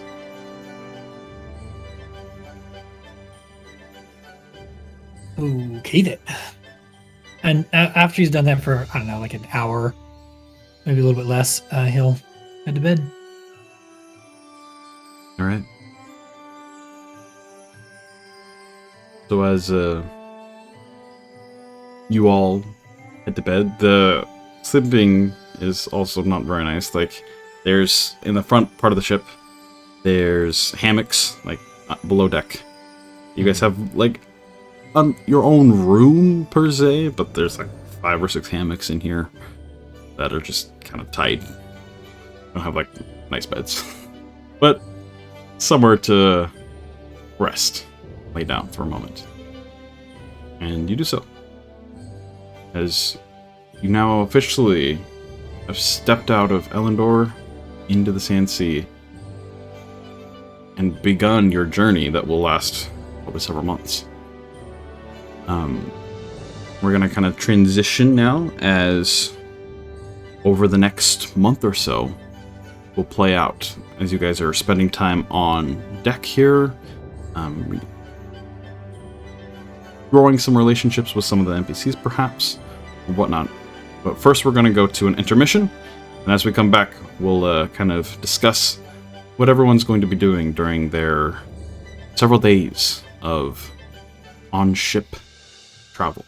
We return as the Motley Hue spends the next several days, several weeks, on the Jur Gale, drifting not super slowly, but not super quickly either, through the shifting Sand Sea. I think how we're going to start this is I would like each of you to just describe kind of what your characters would be doing during like just their free time. Like they have a lot of it currently. Like obviously you're going to be on lookouts here and there, making sure no dangers arise. And we'll get into some of the interesting things you guys will see on your trip. But first I want to just hear from you guys what you're wanting to do in between those interesting things. I think for a lot of the time that we have on this ship, Euan is going to take the time to both practice with the Great Sword to get reused to it, and also start actively doing like the stretches and exercises that he should have been doing for a while and haven't really, because he hasn't really had the need to try to loosen up the injury a little bit, so that way he's not quite as dead on his feet sometimes. He's getting a little tired of feeling like he holds the party back a little bit with his mobility issues, and so he's going to try to work on some of that, while also talking to the Quadrin, you said his name was? Correct. Yeah, when he wants to speak, you will also take the time to talk to him. And that's going to be like a large part of it, besides the normal like conversation with the party and meals, discussions, that kind of thing. But I assume we're going to get more into that a little bit later. Yep. So just kind of going through the motions, doing a little bit of exercises here and there to try to alleviate some of the pain and add some more flexibility where you've lost it. Very nice. Well, for Ruka, pretty basic. He is interested in the actual sailing of the ship and how that works and how it compares to some of the tunnel sailing of his home village. And he'll probably spend most of the daytime helping out on the ship, learning how to operate it, and then, as I said previously, he's probably going to spend most of his nights working on controlling his curse a little bit. He might very rarely also try and connect with this person that gave him power, though he's kind of given up on it. He's kind of not sure if what Asja was saying is actually true for him specifically. So he might try like once or twice, or maybe just every so often if he has a little bit extra time to meditate. But most of his time is going to be spent, working around the ship and working on his curse. Okay. With that, you learn a bit more how the ship functions. And primarily the main point of function is the Aeromancer. Without the Aeromancer, the ship would not really go, especially in the less windy parts of the year. And the ship is not like 24/7 moving, as Gales does need rest. And so when she does, like, she spends like the entire day pretty much just moving the wind to give you a gentle breeze. It's much, much gentler than the massive gust of wind that removed the mists, but it's enough to allow the sails to catch and propel the ship forward at a decent rate.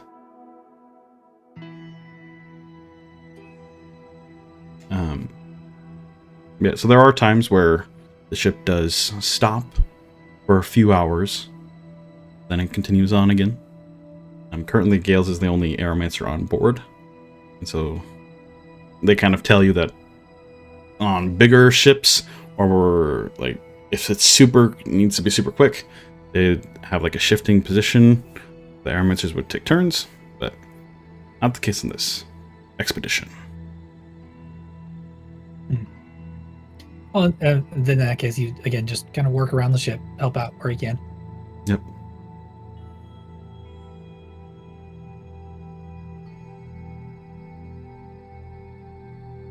Maldorwen, Asja? Asja will be flip back to my notes. Sorry. Basically, the next morning, Asja's gonna disappear for a while. And then I guess she'll when she reappears, ... You guys will roleplay it later. But she'll pretty much be spending a lot of her mornings down in the lower decks, with Orwin helping with the Gronthars and getting to know them more. And then during the day, she will be spending some time doing exercise and calisthenics and kind of things, trying to again she'll go next to Euan and come on, stretch it out, let's go, and be doing things with him. There are other things, but again, I have to get back to that first thing, which we have to role play out. But she's pretty much going to be spending most of her time working on the ship. Basically, she'll go to Gar and be like, well, I'll help you in the kitchen. I want to help the Gronthars, but what else can I do? And just basically do as much labor as she can on the boat, and help out wherever she can. And in her free time, she's going to try and talk to Gales at some point, just because the bracelet caught her interest. But other than that, the only thing I would maybe add to the list, just based on their reaction, is she's not going to approach, but she is also going to keep an eye on... why do I always forget his name? No, that's the wrong... Corden. Yeah. Corden, yes. She's just gonna kind of... As he watches everything, she's going to watch him. Okay. And that's pretty much it. She's just gonna make friends and be helpful. Yep, and they definitely put you to work. One of the earlier things is like fixing all the damage that the pirates caused. So helping like replace some planks, the different deckhands, and instruct you how to help, and very much appreciate the help. You help cooking and all that good stuff. But the meals are a little tastier than maybe they might have been. Yep. That's why she's helping with the cooking. She's like, no, I refuse to have bad food. Let's go. She's a food snob. There we go.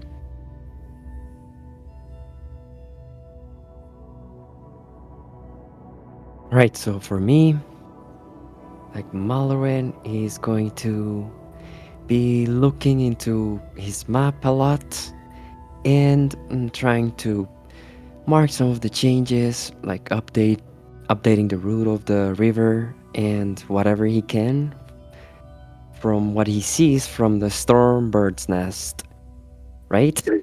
And then he'll yes, like be on the lookout as much as he can for stuff that can be dangerous, like the pirates. And during his, or rather her free time, he will also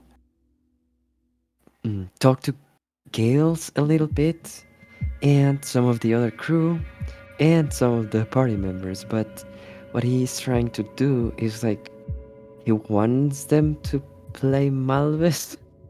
So he's like when he finds Euan or Rhukkarrak having a little bit of free time, he will, like try and teach them how to play with the poke, how to pass. Like he'll tell them how the rules work and that sort of thing. And yeah, like he's gonna be mostly on watch, I guess. Okay. Imagine trying to like makeshift together like a fan for the fan bearer position, different tools and implements. So hopefully sometime in the near future. You can actually show your newfound allies here, and maybe some of the crew, a game of Malvis. Yeah, and like I think Euan could help with that. Honestly, Yeah. like as they are like repairing the stairs that he broke, Maldorwen is gonna be like right there, like saying like, Yes, and when you're finished with that, we need to work on something else.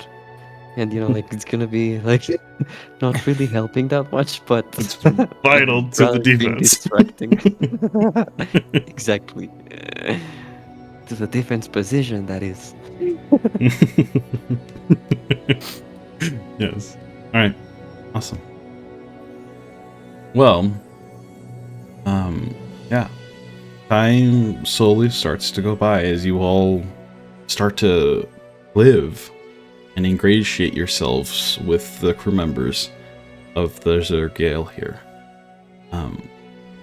Maldorwen, you notice that the river definitely is not as wide as your projections might have shown.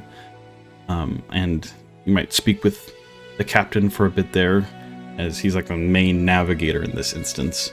You compare notes, and he kind of says, "Yeah, I don't not believe that we're going to be able to get as far as we initially wanted to take you on this trip. Probably a good ways into the Sand Sea, but doesn't seem super full this year, which means in order for us to be safe, in order to get back to Elendor in time, we're going to probably have to drop you off a little bit earlier than we would have preferred. But we'll still get you as far as we can."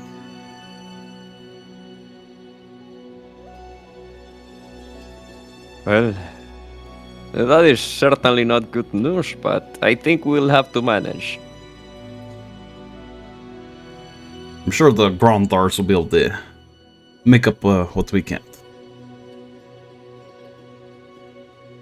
I mean, they are not exactly the fastest beasts, but hopefully we'll make it there in time. Or when the Shellback, the other Draktyr, kind of pipes up. They can move if you persuade them to.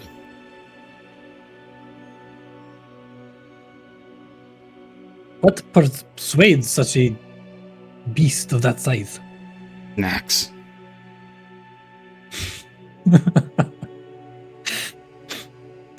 Rhukkarrak. He will chuckle and look at Asja.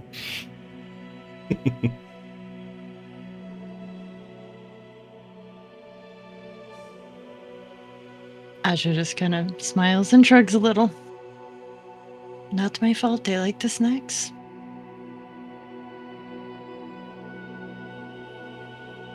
With that, Asja, if you want to kind of describe a little more of what you were meaning earlier with what you wanted to roleplay. All right. Well, the morning after the combat, Asja's just gonna kind of let the others go out of the room kind of first and close the door. With the buildup of life energy that she and everything being a bit more vibrant and everything like that, she is going to go into her backpack, and she's going to remove out a cloth package, so a cloth rack package, and bring it out. And she is going to strip off the clothes that she's wearing, so her skirt and her other thing. And out of this package, she's gonna first bring out these, they almost look like gauze bandages, but it's very silky and almost slightly padded almost. And she starts to bind up her legs in an intricate crisscrossing in an interesting crisscrossing pattern. And as she's doing so, those stone parties, she's got quite a few more, and she's sliding them into the bench. And as she puts in the earth one, she's basically chanting the word stability and fire, passion, air, flexibility, water, change. And as she does all of this, she binds her arms from her wrists up to about mid-arm, so just above the elbows, and her legs again up to about mid-thigh. Over top of that, she puts on a pair of, the best way to explain it would be Thai fisherman pants, so that they're just pants that wrap around the waist, but if she moves, the legs do get exposed with slits. And then the chest is again bound with these tight bandages. She's going to remove her Lander's crystal on the necklace and pull out one last thing, which seems to be almost a leather binding with some sort of metal in the center that would go perhaps around the head. And she's going to take the charm off of her necklace and place it into the metal fitting that is on the headpiece. And as she's doing it, she just goes, "I accept." And at that point, she's going to put the clasp things in so that it holds tight. And she's going to braid back her hair so that she braids this into it so that the Elandris is on her head, but there is now the leather bindings go into her hair as well, really giving it stability there. And she's going to open the scroll of sending and cast sending. She's going to cast it. She is going to send it to her father. And she is going to say, "Father,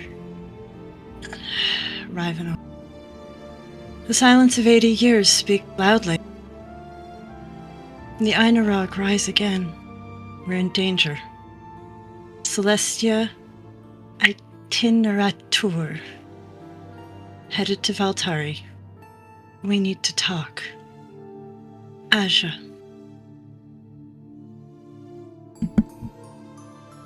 As the scroll unfurls and you speak these words with intent, the scroll then starts to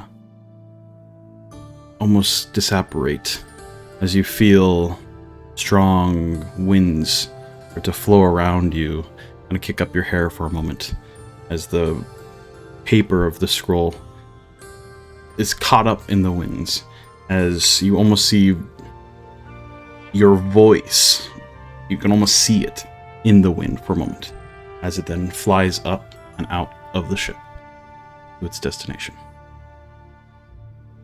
You wait for a moment, hoping that it worked. You haven't ever done something like this before. But sure enough, after a few moments of your breath held in anticipation, another jet stream of wind kind of batters you, and on the whispers of the wind, you hear another voice. "Oh, my child, your father's dead. Beware the stars and those that seek them."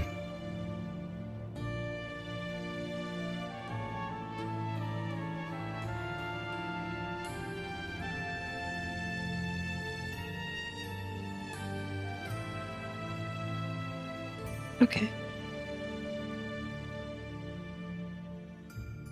She just kind of stands there for a moment. Lets that whole feeling wash over her for a second before she just kind of does the Asja thing and pulls herself together and smiles a little bit. That little smile that's always on her face just returns. And she starts folding up her clothes and putting them back away. Over onto where Rukka's hammock is, she puts her, she puts a dagger and some leather armor there for him. And then goes to start all of her work for the day. But so when she eventually does come out on deck, the party will see that your little hippie don't look like a hippie. And she will continually always have her quarterstaff on as well. So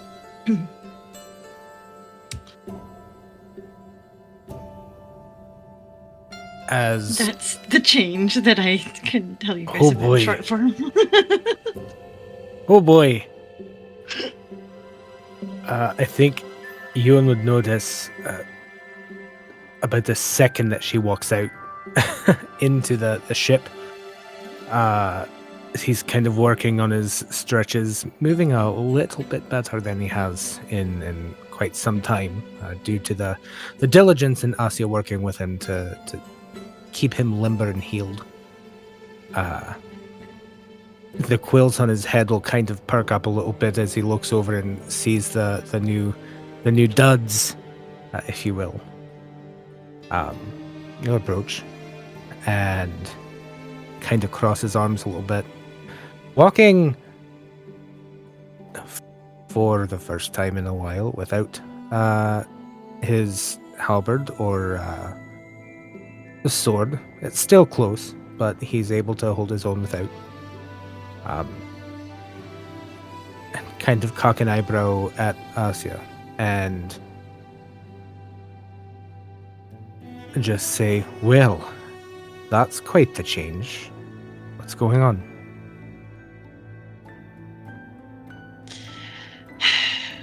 I've just fully accepted the responsibilities of my family's name. Do you mean by fully accepted? Well, I guess this part I can tell you it's from Mythendrel, so it's fine. We are protectors, but we protect many things. So, protect history, we protect life, and we protect people. I wanted to deny this part of my training for many years, but I can see now that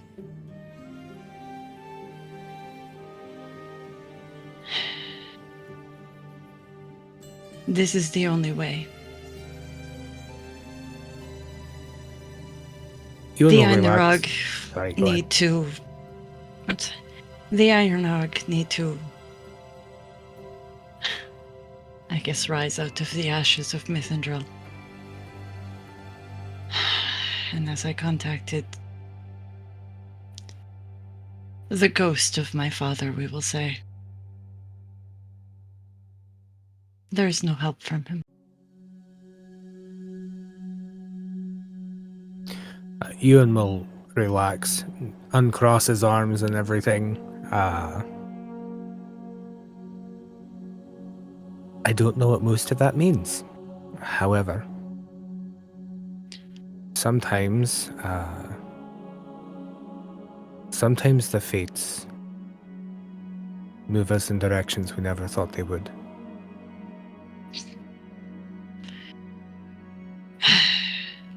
Until the war, I thought this was going to be my fate, no problem. After the war, I had some doubts about whether I wanted to actually... How do I put this? I guess, much like you, I am the last. There's nothing to hide anymore, so I might as well come out into the light fully. My mission was to figure out how to protect all of the people here. Perhaps, as I said, perhaps if the Einrog can rise from the ashes, that will help do what I am thinking is an impossible mission here. Either way. Much less clothing. It's much better in this warm weather. Hey, that I can understand. It's starting to get hot. Bit of a frown kind of crosses his face as Asja goes back to a point, her kind of jovial self. And as he does quite a bit with those that he tries to comfort, just kind of puts a large hand on her shoulder and squeezes it lightly. Kind of in solidarity and as a show of support.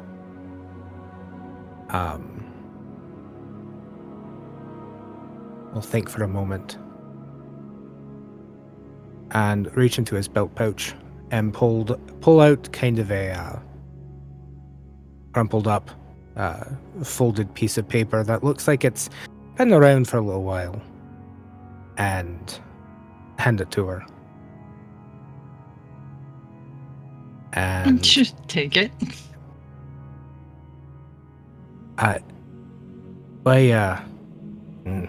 Euan is a little bit more awkward. Read that when you get the chance. And he'll turn around and walk away, not really knowing what else to say or do with the information that he's received. And also with the letter that he's handed over. I will look at the letter and just kind of slide it into a pocket and wait till she has a free moment, but she's just gonna get to work. Keep her mind I assume that occupied. I assume that Ruka was kind of scrubbing the deck nearby, keenly listening in on this conversation, because he was very interested in what was going on. But he'll kind of look up as Euan walks away. Just, so the ghost of your father?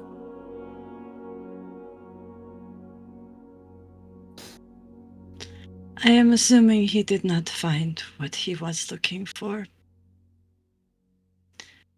I don't know how the spell works exactly, but I am assuming that the words I spoke went directly to him. But even he says he is dead. So...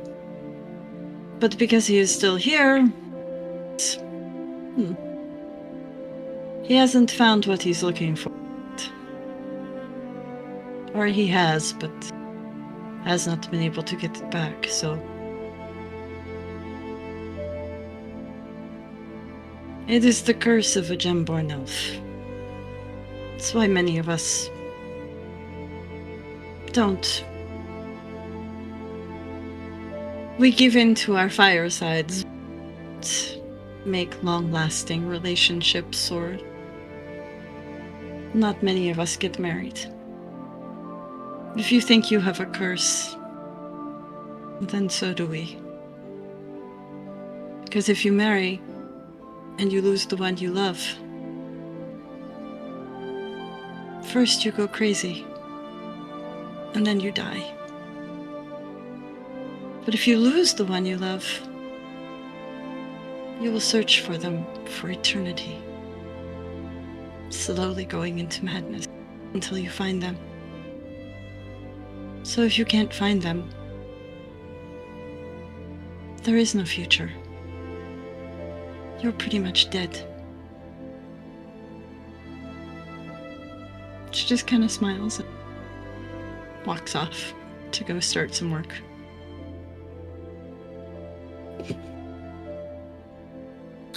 Ruka will just sit there, ponder for a little bit, and then go back to scrubbing the deck.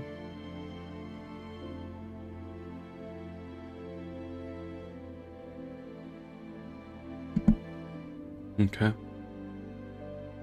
He'll actually want to, later on that evening, he'll try and find some time to talk to Asja in a little more secluded place.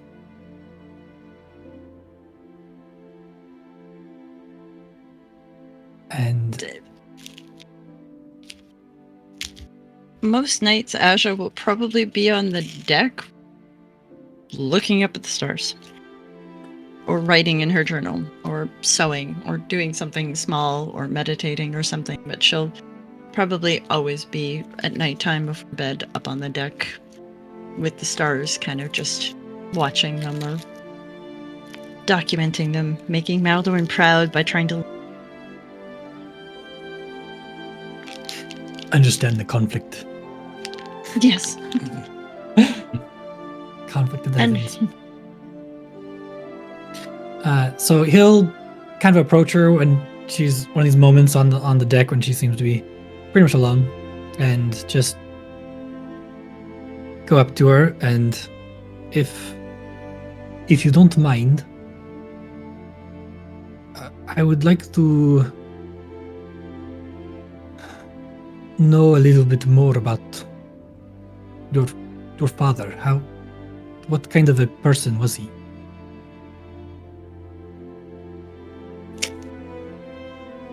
he was a good man. He was a fair man. I don't know, he was kind. He was a good father. He was a good teacher.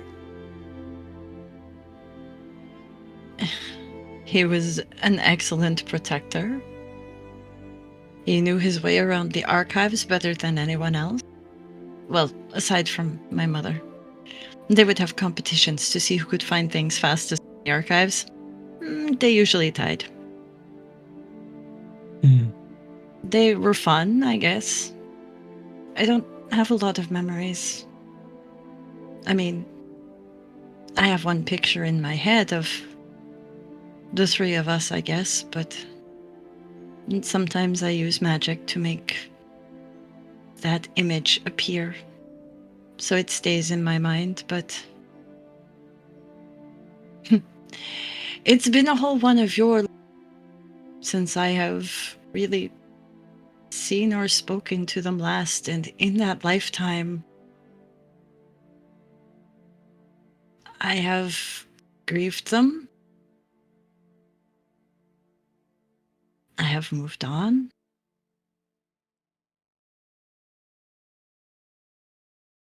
I have questions, but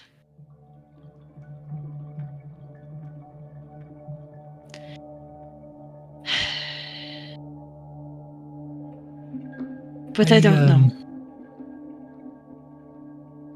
I've always wondered what it would be like to have memories of my parents. Whether it would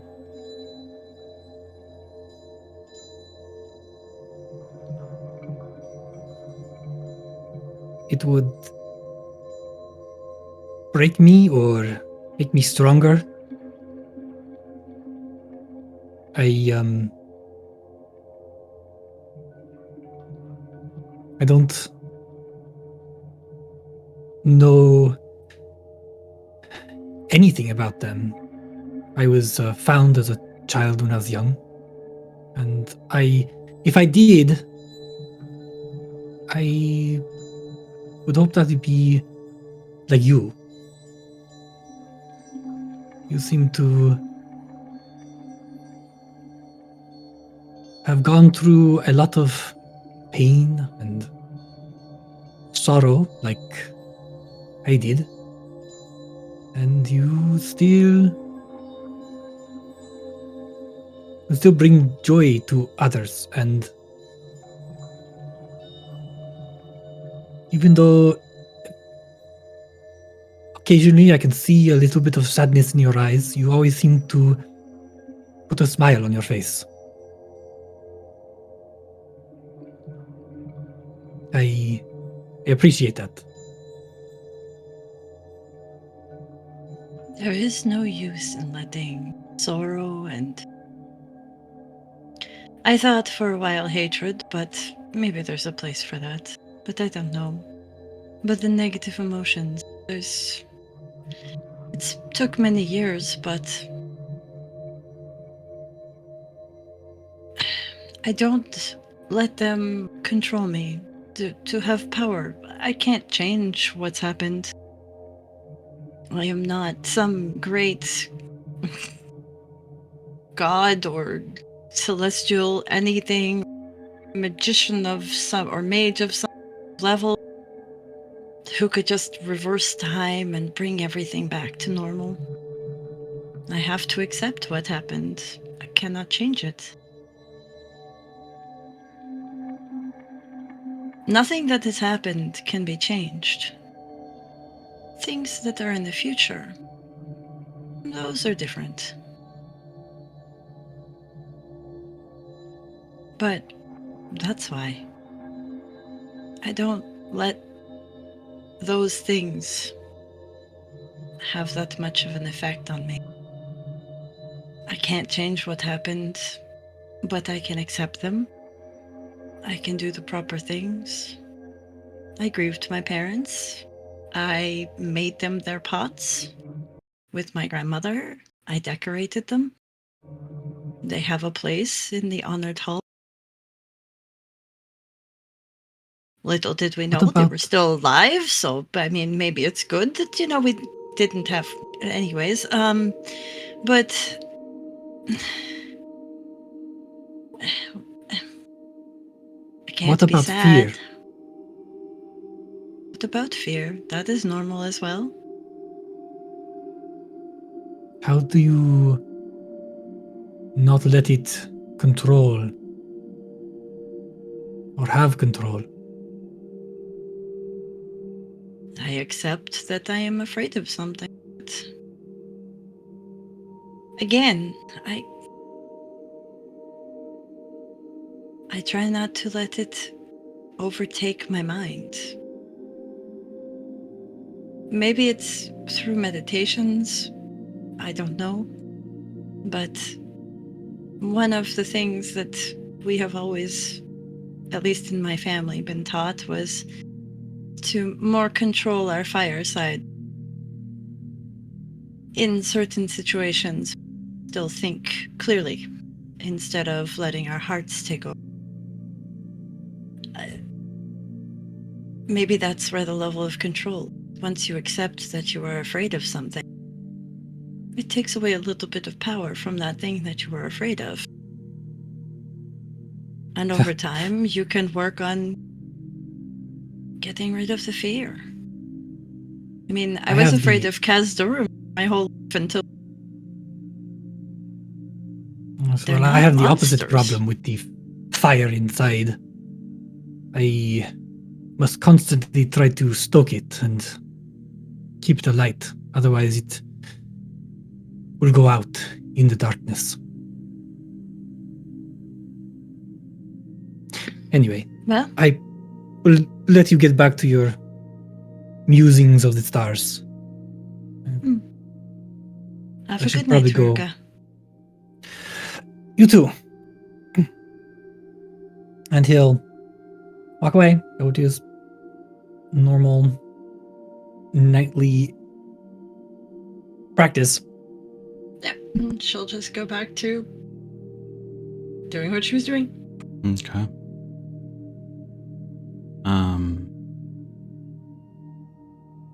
That night, as you all drift into unconsciousness, kind of the sway of the boat lulling you to sleep.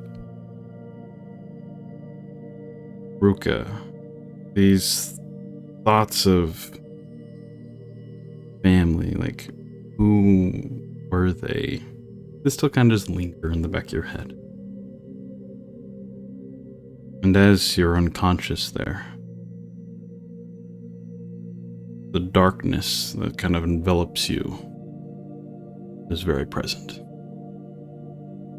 It shifts into some sort of dream. The world is cold, yet it burns. The shadows twist around you, flickering with embers that choke the air. The scent of ash kind of clings to your tongue, thick and bitter. Beneath it, something else lingers, something accurate, something wrong. Then you are running, or are you being dragged? Your limbs feel heavy, sluggish, like they're no longer yours. The ground beneath you cracks with each step, splintering into an abyss of writhing darkness. Faces start to flicker in your vision, distorted, shifting too quickly to grasp. Some are twisted in agony, others frozen in fear.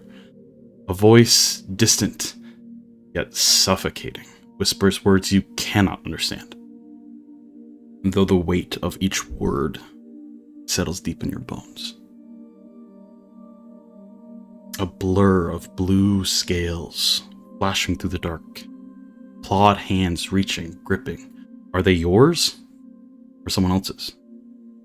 The vision shifts, melting into blackness as an unseen force presses against your chest.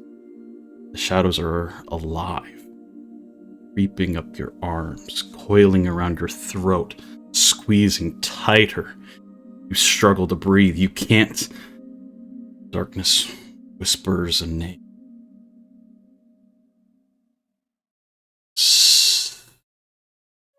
The voice you do not know, and yet it feels so familiar. The shadow surges, swallowing you whole. As you jolt awake, gasping your heart, hammering against your ribs, the candlelight of the ship here flickering against your skin. As the nightmare fades, but the weight of it lingers, like chains just out of sight, waiting to pull you back under.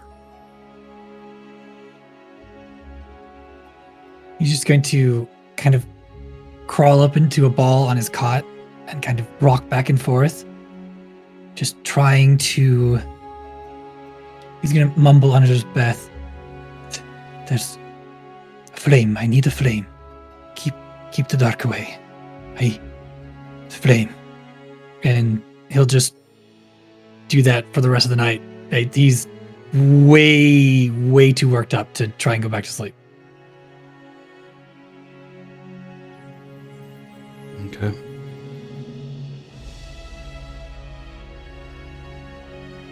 Over the next few days, the ship continues on its course. You all take different watches. Nothing of super imposing danger occurs. At one point, you all are on deck, and you see up in the sky, currently, clouds are starting to take shape as Embervale grows closer and closer, and some of the water starts to evaporate, but it's still practically a completely clear sky. So it's relatively easy to spot a cluster of spheres that are floating just adrift in the skies. It's hard to make out exactly any details amongst them. But Maldorwen, you easily know what these are. This is a herd of puffhawks that are floating hundreds of feet above the sand sea, just in the sky. Big, almost balloon frogs, more or less. They just drift along one another, almost making a cloud of their own.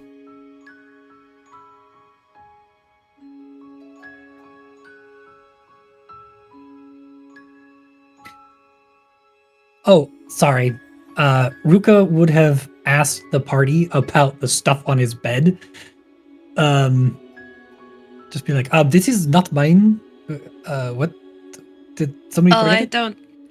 I don't need them. So if you can use them. You have no staff, so if you can use it, please do. I don't need them anymore. Or right Thank now. And he'll take again, well, put it on. the dagger, you would note, it is not metal, it is not ember glass, it is all 100% completely carved in wood, and then seems to be lacquered with some sort of special finish. And if you're like, wood, this is not going to do anything, and run your finger lightly, it will slice very quickly and somewhat deeply. It's not magical, it's just a dagger, but it's made of wood, and it is sharp as a normal dagger, is what I'm trying to get at. The perfect vampire weapon. He'll just raise his eye and look at you. This is interesting. Thank you. And he'll stick it in his boot or something. He doesn't have any. If he can get some like leather from someone on board, he would start. I can imagine you just have like a empty rice bag that you're hauling yourself around in. Oh yeah, no, he definitely has that. Pack. Definitely no, but he's gonna try and create something that he can put extra daggers in, so he can at least carry those around easily with some leather. And then yeah, he probably just has an empty rice sack for his bag.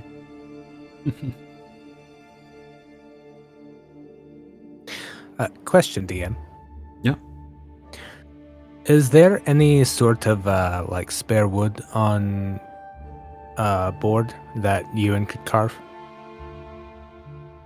Go ahead and just roll an investigation check for me. We'll let the dice decide. 16. Yeah. Takes a little bit of asking around, a little bit of an auto request, but Gar kind of, oh yeah, I have all kinds of spare just in case we'll patch stuff up. Need some? Yeah, I need kind of a longer, thinner piece if we have that available. Yeah, come with. Show you what we got. And easy enough. You can pick out a piece of wood that will suit your needs for the most part. Mm-hmm. After finding it, I will nod. Thank you very much, Gar. I think I can put this to good use. Nods back and use. Over the next weeks in his free time, he is going to start carving a short bow out of the piece of wood with his woodworking tools. Okay. Very nice. Just go ahead and roll woodworking tools then with, let's say, wisdom as your modifier. Right. So wisdom with with proficiency. Yeah. So it'd be a total of +3. I'm just gonna roll perception, but it's the same modifier as all. That works. So, total of 12. Yeah, you'll manage to do it. It's just going to take you a little bit longer. It's not going to be a super fine craftsmanship, but yeah, you managed to do that over the next several days. Yeah. Right. And then I will seek out our ill-fated thief, rogue, if you will. And we'll approach and kind of pull a little bit on the string he's managed to put together for the short bow, and test it a little bit, hand it over, say, here, try this one out, to see if it'll work for you. Oh. Thank you. Are there any arrows? I can make some if we don't have any extras laying around. Just figured that losing all your stuff, I know you use your short bow quite a bit in the few times that we fought before then, so thought it'd be a nice gesture to replace it. Oh, I very much appreciate it. Maybe I can capture some storm birds or something along the way here. Get some feathers for the fletching. Thank you. Be nice. I appreciate it. Yeah. If you need arrows, anything, let me know. I can work on making them. I need to go find Maldorwen and tell him the same thing. As much as he uses his crossbow. You tell me if I need to tweak that at all. I'm going to go find Maldorwen and let him know as well. And you will scoot off to go find Maldorwen as well.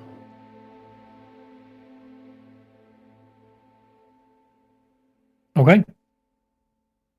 Awesome. Yeah, he'll. Yeah, roll an investigation check because he's really small.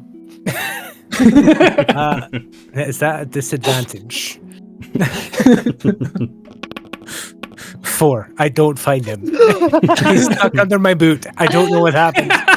Where did Maldorwen go? Okay. Well, if so, unless someone wants to do something else, and the Puffogs are there, I'm assuming the short bow wouldn't be done yet.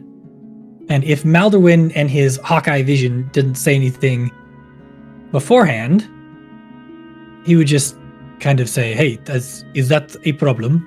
As he points out the Puffog. If Maldorwen didn't already say something. Oh, you're talking to Maldorwen? Okay. So he'll say... No. You just normally have better eyesight than me and are at the crow's nest, so I would assume that you would have seen them first. Okay. I think that's what the GM said. Yeah. I don't know if anyone else saw them. You all saw them, Maldorwen. You were the first to see them and recognized what they were. Yeah.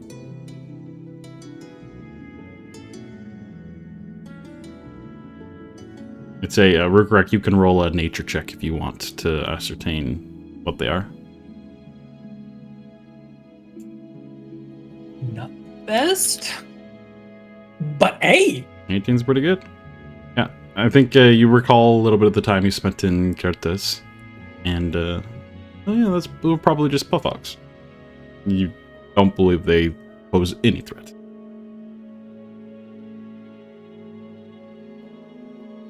The threat might actually be your party mate who's on the deck with you, literally leaning over, going, "What is that?" Like, if she was a cartoon, like, the eyes would have, like, little heart irises instead of, like, normal irises. Like, little heart emojis would be coming up. What is that? Can I have one?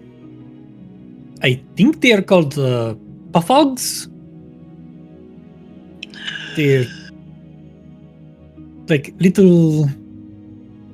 I don't know if frogs are in the world, but they're like little frogs that can suck in a lot of air and float around.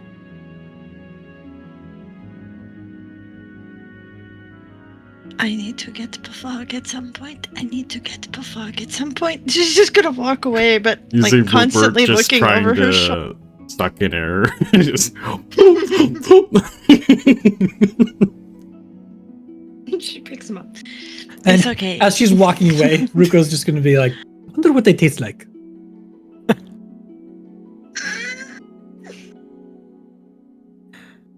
All I can see is Rupert with little puffy cheeks. Turning bright red. Passing out. You see that the little wings start to flap a little bit as he just falls to the floor. Was able to quite take flight.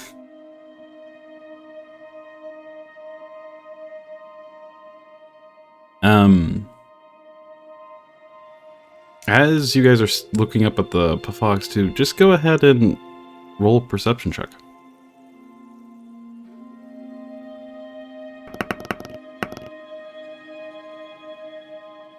It was very good. Natural 20. Oh my god.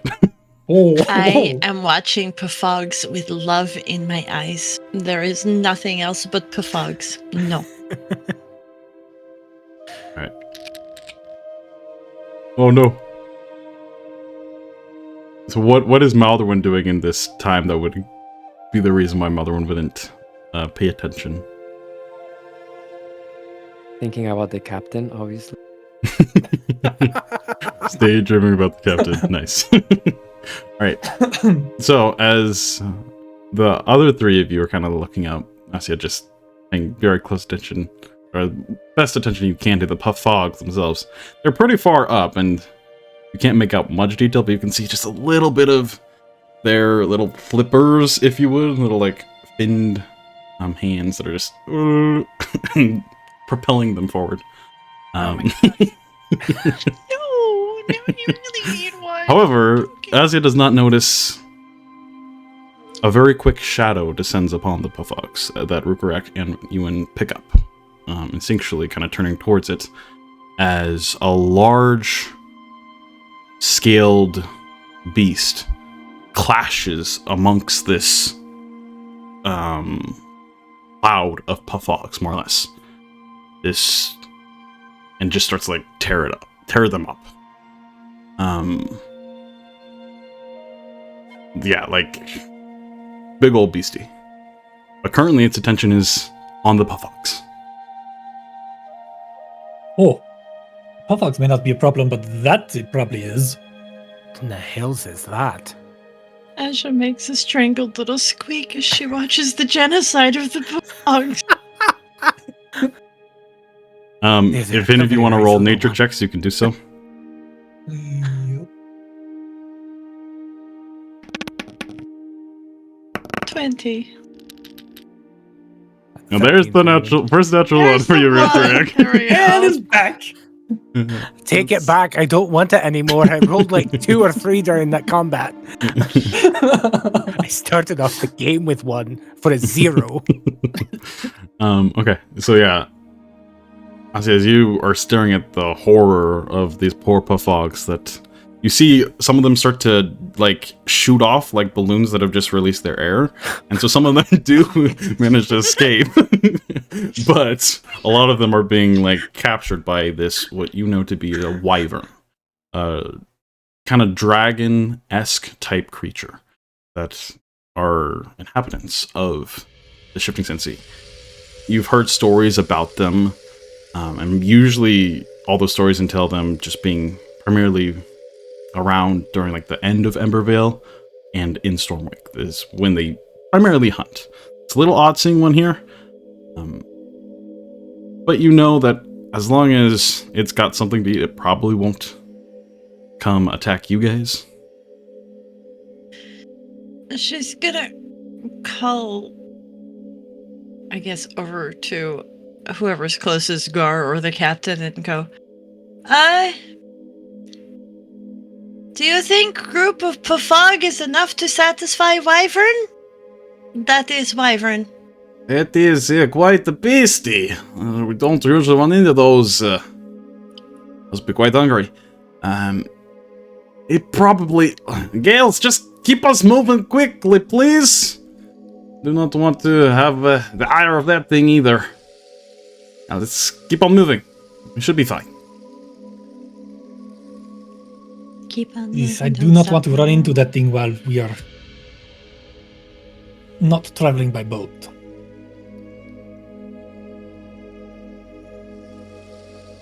At this point, Cordrin kind of steps up. Oh yes, wyverns. Nasty beasts. They prey on things a little less large. It kind of motions towards the ship. We should be fine. For now. What if we run into it while we are on Grantar? Different story then. As I was afraid of that. We will have to be extra vigilant.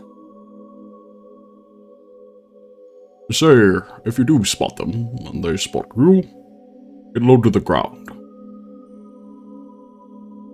You can even bury yourself in the sand for a moment. Avoid their detection.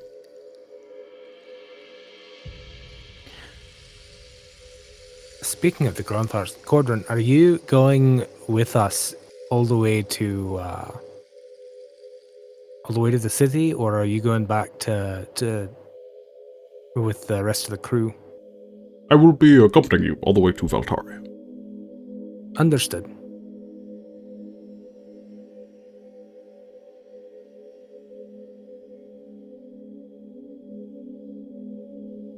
As you get further and further away from the scene, you eventually see the wyvern kind of fly off into the horizon, fade from view. You do see remaining puffhogs that are still alive. A couple of them plummeted. But such is the circle of life. No. As you continue, as the day then shifts on, you all go about what you've already previously stated. As one day turns into 2 days, turns into a week, as you continue on.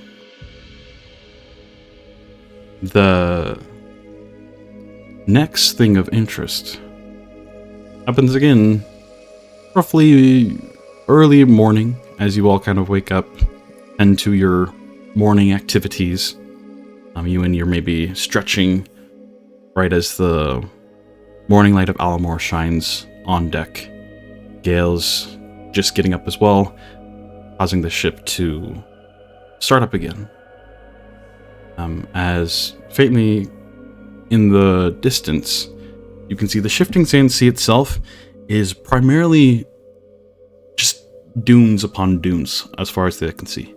However, there are different buttes that rise up that you can kind of, like big, large rock formations that make it a little easier to ascertain where you are.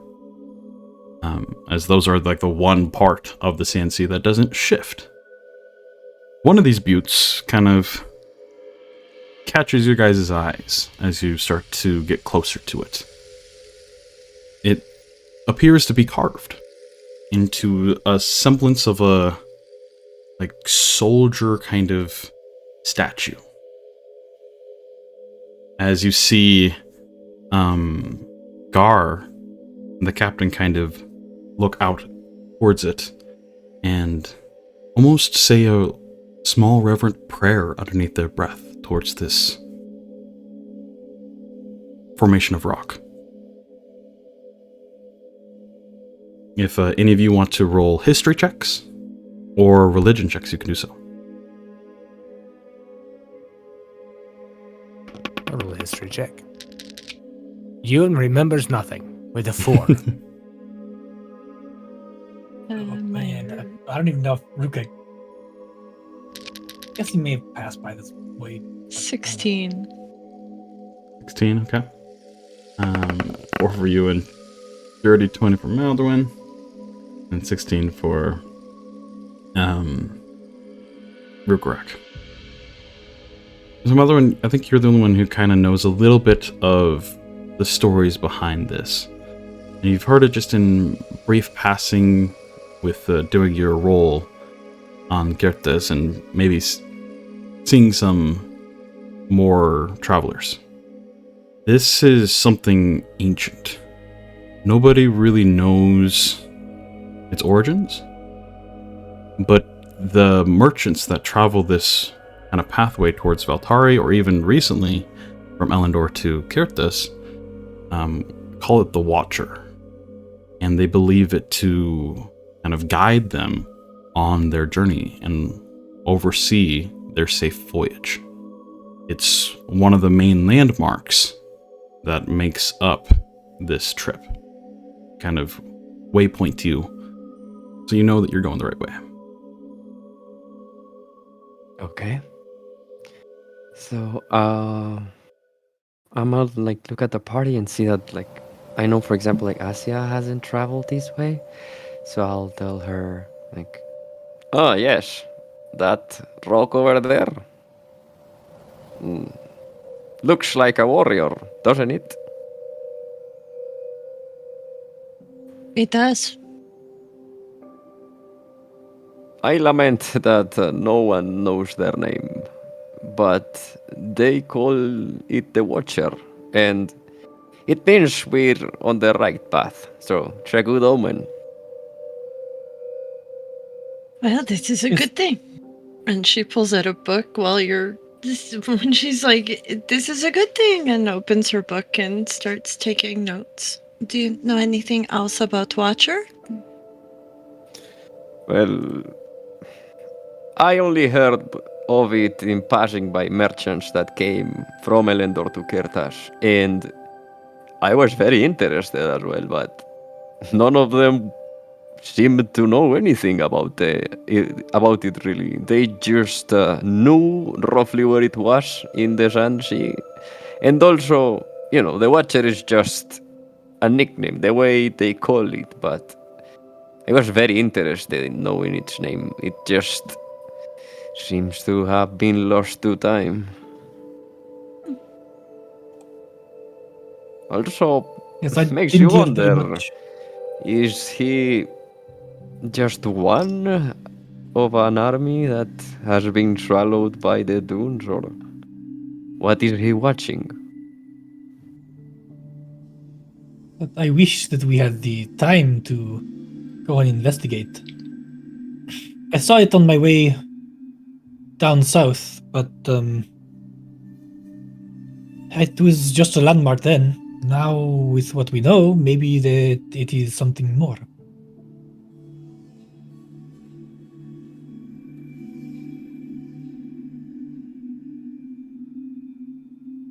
Perhaps. Or perhaps he is just a protector. A remnant of something left to make something that was once here feel safe. Who knows? Is it actually like a statue, or is it a formation? Looks like something like... So, Is there detailing to it or anything like that? you're a decent distance away from it, but it is a rock formation that has been, carved into. It Okay. appears very, very weathered, and the detail that is there is subtle due to what you can imagine hundreds and hundreds of years of erosion in time. Mm-hmm. Okay. Well, then, obviously, with the erosion of time, there's probably no obvious markings that are visible, or symbols or anything like that. But as we're going by, one thing that, unless hidden, can she guess at least a race of this statue? Go ahead and make a perception check. Okay.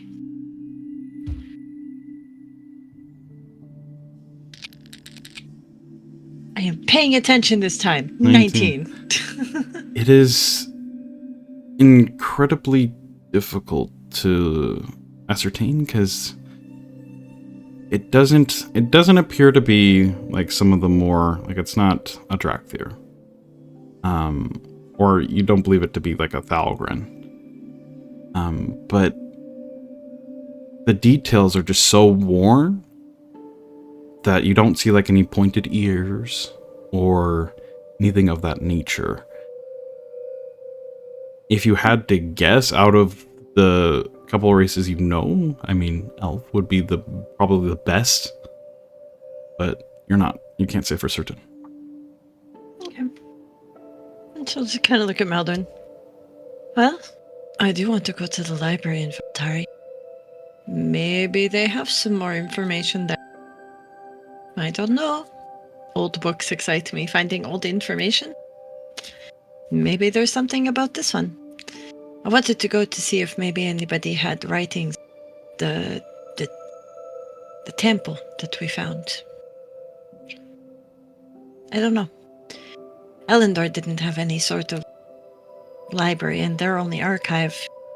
Go to the storm wardens and say, "Hello, I would please like this information," and they got to say yes or no. I'm hoping Valtari is a bit different. Would I know if there's a library in Baltari? Sorry. Go ahead and roll a history check. Okay. History check, you said? Yeah. Well, you've heard of different archives that are in Valtari, that you don't, like, with your history, you know that the primary archives of the Sunspire were in Mithrandale, but you believe that there is at least some sort of library in Voltar, yes. So I'll tell her, like, Definitely not like Mithrandel had, but yes, I do believe there is some places like that in Valtari that perhaps have something about it. Yes, we could try and look for it. I would like that. But you're right, though. The loss of Mythendra was so much more than the people or the culture. The loss of knowledge and the history, magics and everything. Archives. I'd say that was the biggest blow. It didn't just affect the people of Mythendril, it affected everyone.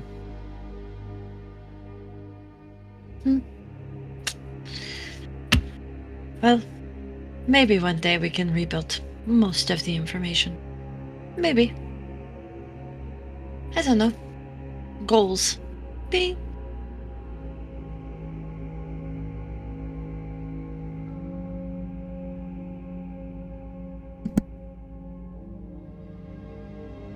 As the days then continue to shift and flow, as the season starts to get noticeably different.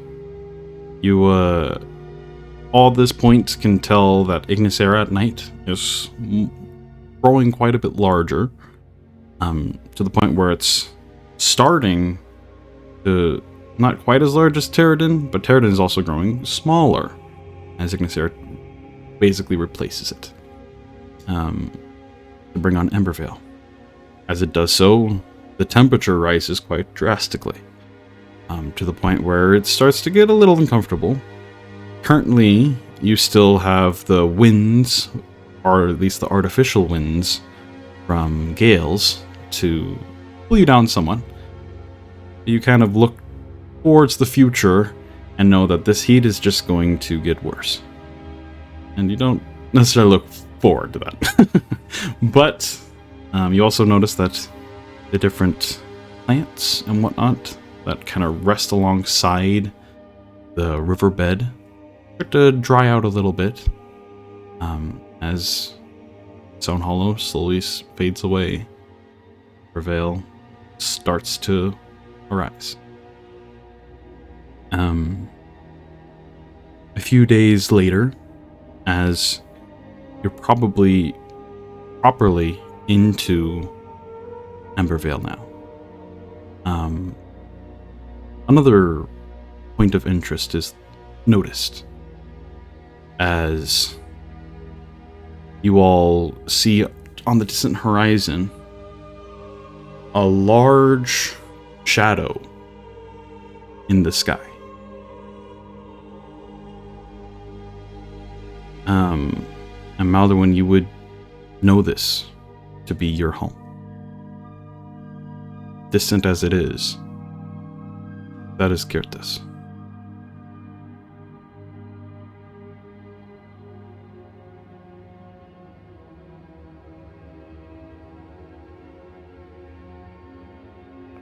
I do not know if I'm going to make it through this heat. It is already pretty bad, and we are, what do you say, halfway there, maybe? Maybe? Probably less.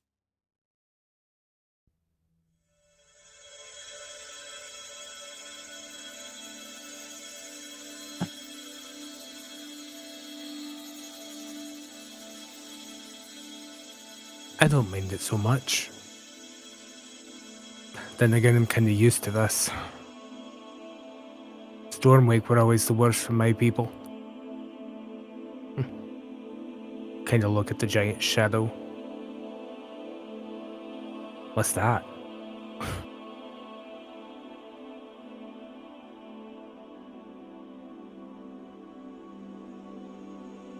I wanted to see something, if that's okay. Okay. Is Kirtas moving? Go ahead and roll a perception check for me. Right.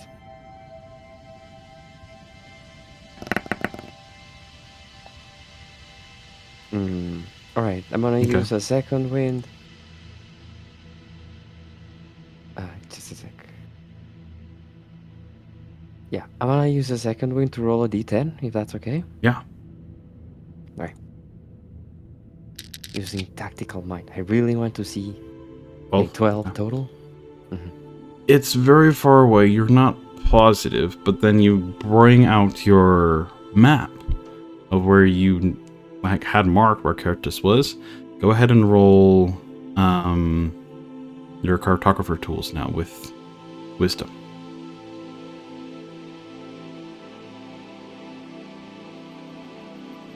Alright, so it's gonna be whatever I roll plus 6 because of proficiency. Okay, 13. With the Okay. two of those. I'm gonna use my other second wind. Okay. Yes, I have 2 now. Thank you, new rules. There you go. I'll Okay. do it. 23. We got there at the end. Yes. So yeah, you look down to your map, you look back up, look down, back up. Yeah, it definitely is moving. And it probably has been moving for at least a couple weeks.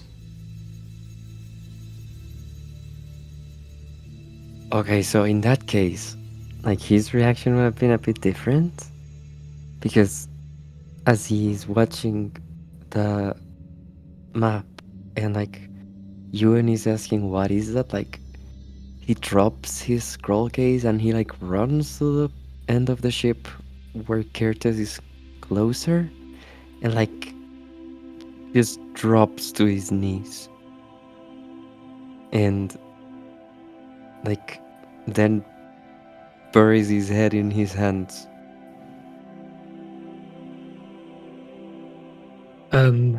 That's Curtis, right? As he looks really weirdly at Maldorwen. Like, what the heck is he doing? Is everything all right, Maldorwen?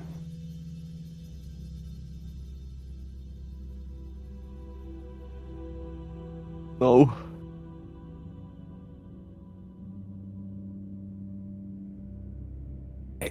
Do you want to go over and stand beside Maldorwen? Not quite trusting himself to drop down to a knee right now, but still, we'll kind of bend over. What's going on? Curtis, it's moving. It's moving, Juan. And I'm not on it.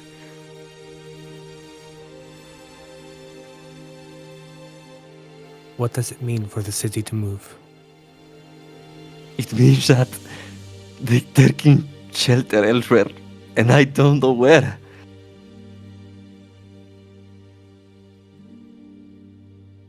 Are there ways to find it?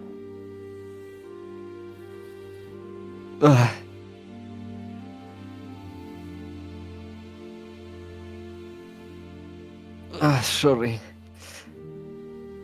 This never happened to me before. I think there might be. If I can find a storm bird, I don't know.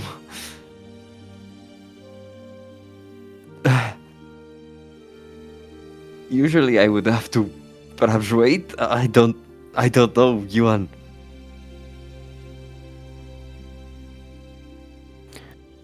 Why would you say that? Do they move the city every time Embervale come, or is this different? No, the city hadn't moved in years. The city had been there for a long time. That's why merchants from Elendor would game. That's why I left. I didn't thought it would move. Ugh. But what? Why would they move? What's happened? I know you don't know. I know you don't know. It's more just me asking questions to the stars, I guess. I saw the puffogs all over the city there. Do you think it has to do with the wyvern?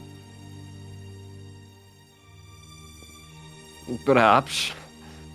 A city should be able to fend off a wyvern.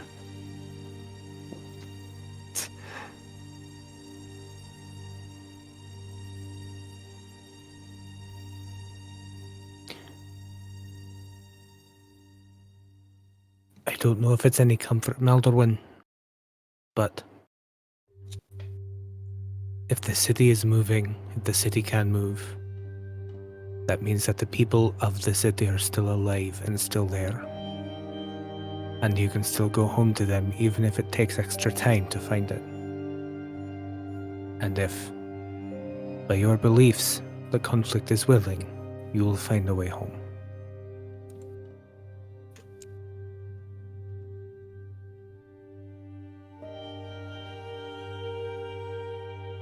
I'm sorry I can't offer any more comfort than that.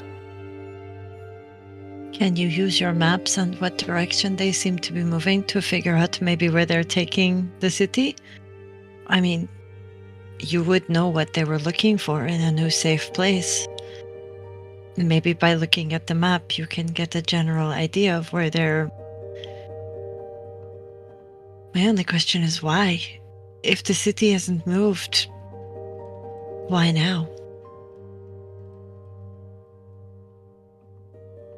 Was it because of the letter I sent?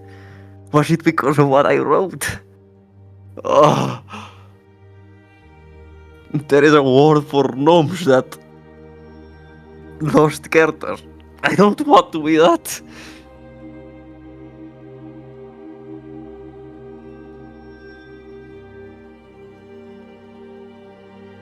And we'll It try only to happens find to the worst of the worst. And you are not one of them, are you? If no one's there when I die, who's gonna tell them my name? Who's gonna know that I...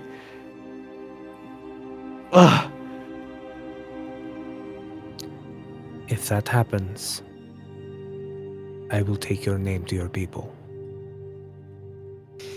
How will you find my people, Juan?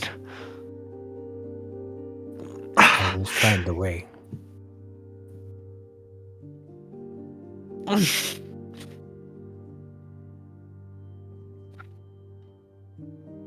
was so stupid.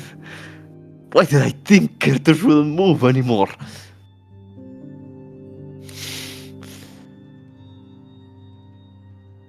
Why so soon?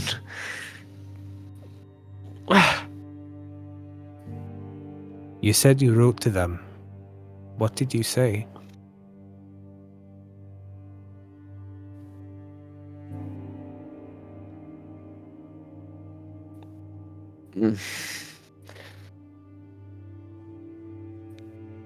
I told them that Elendor was possibly trading some of our stuff with the Kasdurim.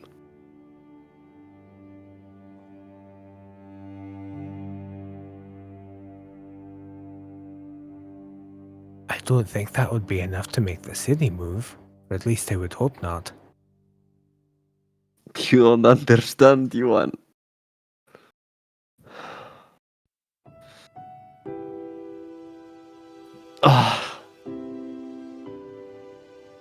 It could Then be help me to intentionally understand. leaving the trade route.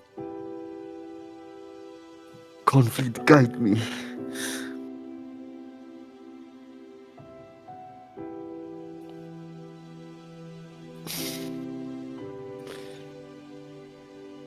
Not really knowing what to do to give any comfort. And seeing that Maldorwen is kind of declining in his sorrow a little bit, Euan will go ahead and take a seat next to him and just sit there as a way of offering support.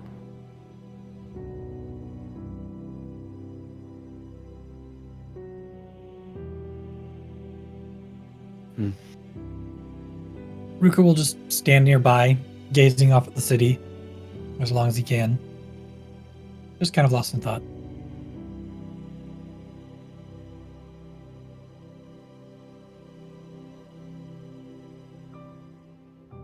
Yeah, I think that you will be able to see that, like, there's some tears rolling down his cheeks as he watches the city drift away.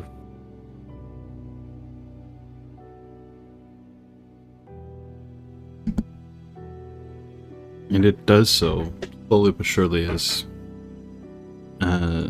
it appears to be traveling opposite of you guys.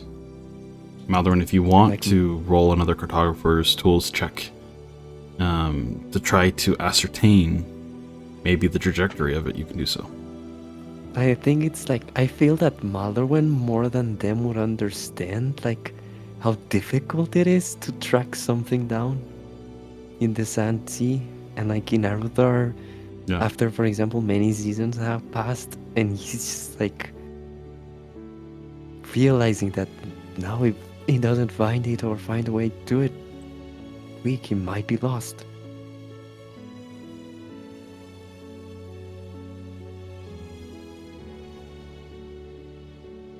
And it's also like, I think, a matter of knowing that his brother is also out there.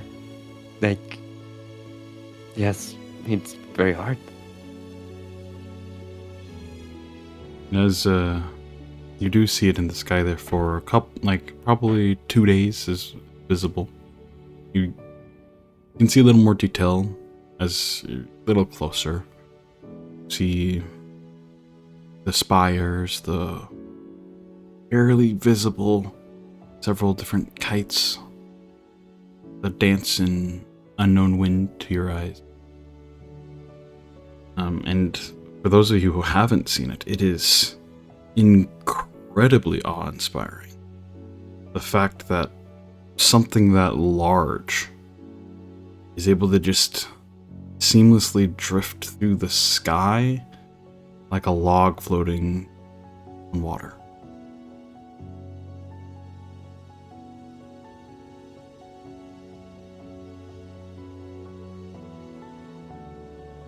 But over the next few days, it slowly fades beyond the horizon, point where it's no longer visible.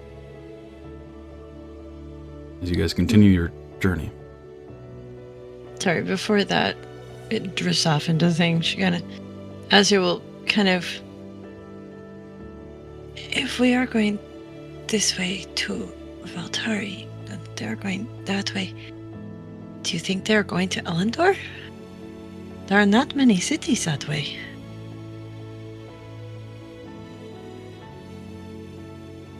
Are you talking to Maldorwen?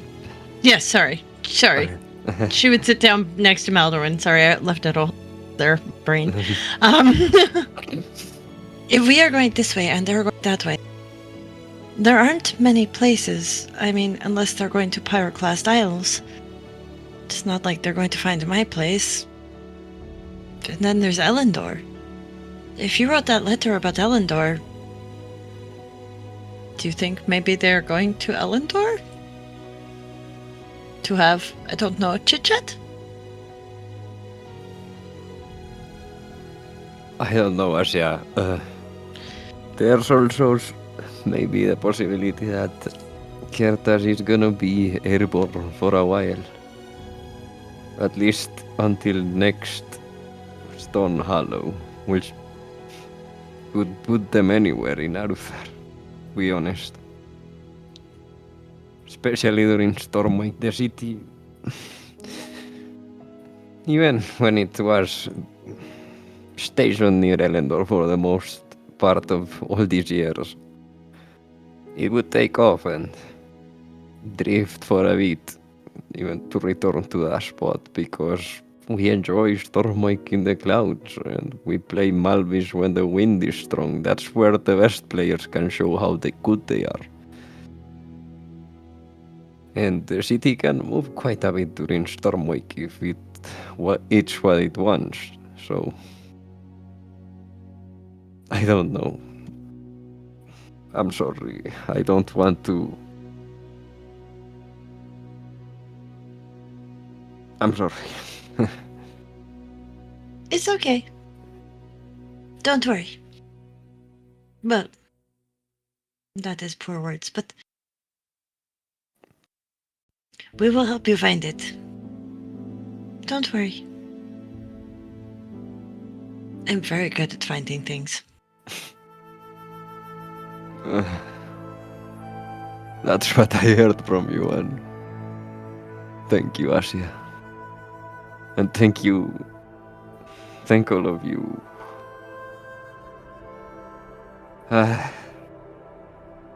I just know it's not gonna be so easy to return, but I think if someone can find the city, it's us. Yes, you're right. Euan nods.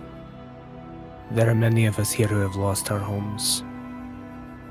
None of us want that to happen to anyone else. We only have a bit longer to go before we have to say our goodbyes.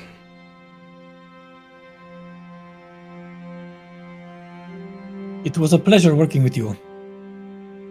I'm glad that we were able to make it here safely. I'm glad as well. I do not envy your position, traveling the rest of the distance with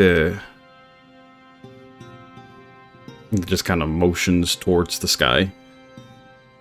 The weather, well, how it will be. But you all seem very capable.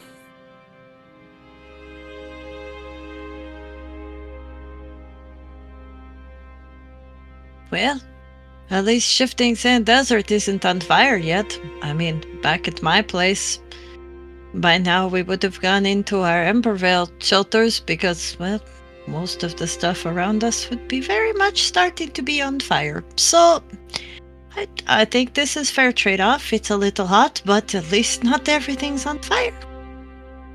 Yet. Yet. I know I added yet. It's just, you know those trees where I come from? They just poof as soon as they get too hot. Oh my gosh.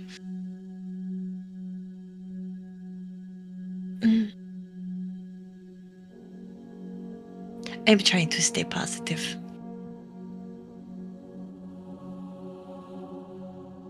Well, as you travel the last few days here, go ahead. Yeah, sorry. I think Maldorwen would pipe up because, he would say, Ah, yes, Captain.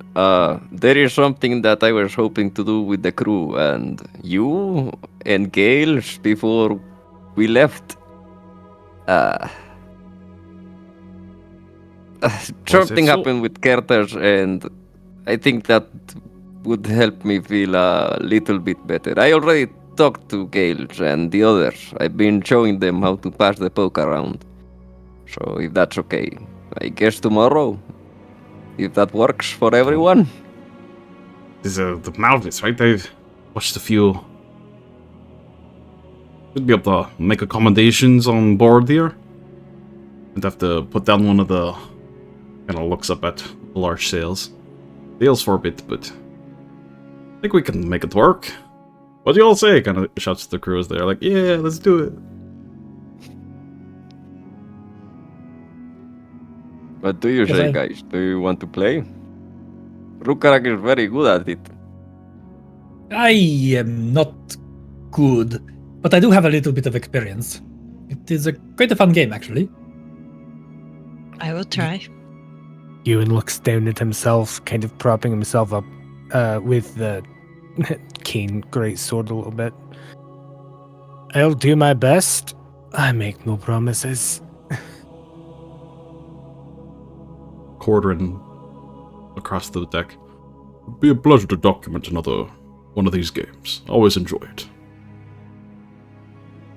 Well, then it is settled. We'll do that before we send you guys off. And have some fun. And as you all start to make a... Go ahead. I look forward to trouncing you out. Hopefully. Okay. You all start to make a little bit of preparations as Maldorwen kind of teaches you the ropes a bit of what to expect from a game of Malvis. That is where we're going to pick up next week. Oh, snappers. You guys are partially the way there. See how far you get next week. The We're all gonna dangerous. burn up in the Still desert. in danger. Oh, bring. We level up, right? You do, yes. You all level up on your journey here. And so let's, real quick before we end stream here, go ahead and roll for hit points. Okay. This will be the worst moment to invoke the curse, but I already did. Yet again, you re-roll Good luck, once. everyone. So this is I'm the one so spot you do, freaking you roll once. Okay, Dark you. let's go. Oh my gosh, I rolled 12 for you. You got a 12. Yes, you win. That's awesome. Oh, what's your points? Very nice. That is awesome. Oh no, I just. Okay. It's I just jumped up G8. to 51 hit points. Nice. That's awesome. We had our constitution modifier, right? Oh, 54 hit points. 54 hit points. nice. Nice.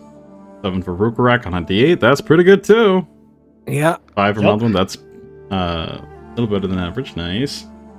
I'm getting Asja. there. Hold on. I had to look up the. Worries. Okay, that's the. Oh, I had to look at it too. I was like, what am I rolling here? Right. Which one is it? No. I know which one it is. I just wasn't. But they're the same. Oh, right. Let's go, Parsnip. 5 Five for- plus what's your 2 is 7. So 7 Very more. nice. Nice. So that takes her Alrighty. over 40 now. So she's at Nice. 41. Very nice. We'll have extra hit points now and some new fancy abilities. And, well, you're gonna need them. Fine.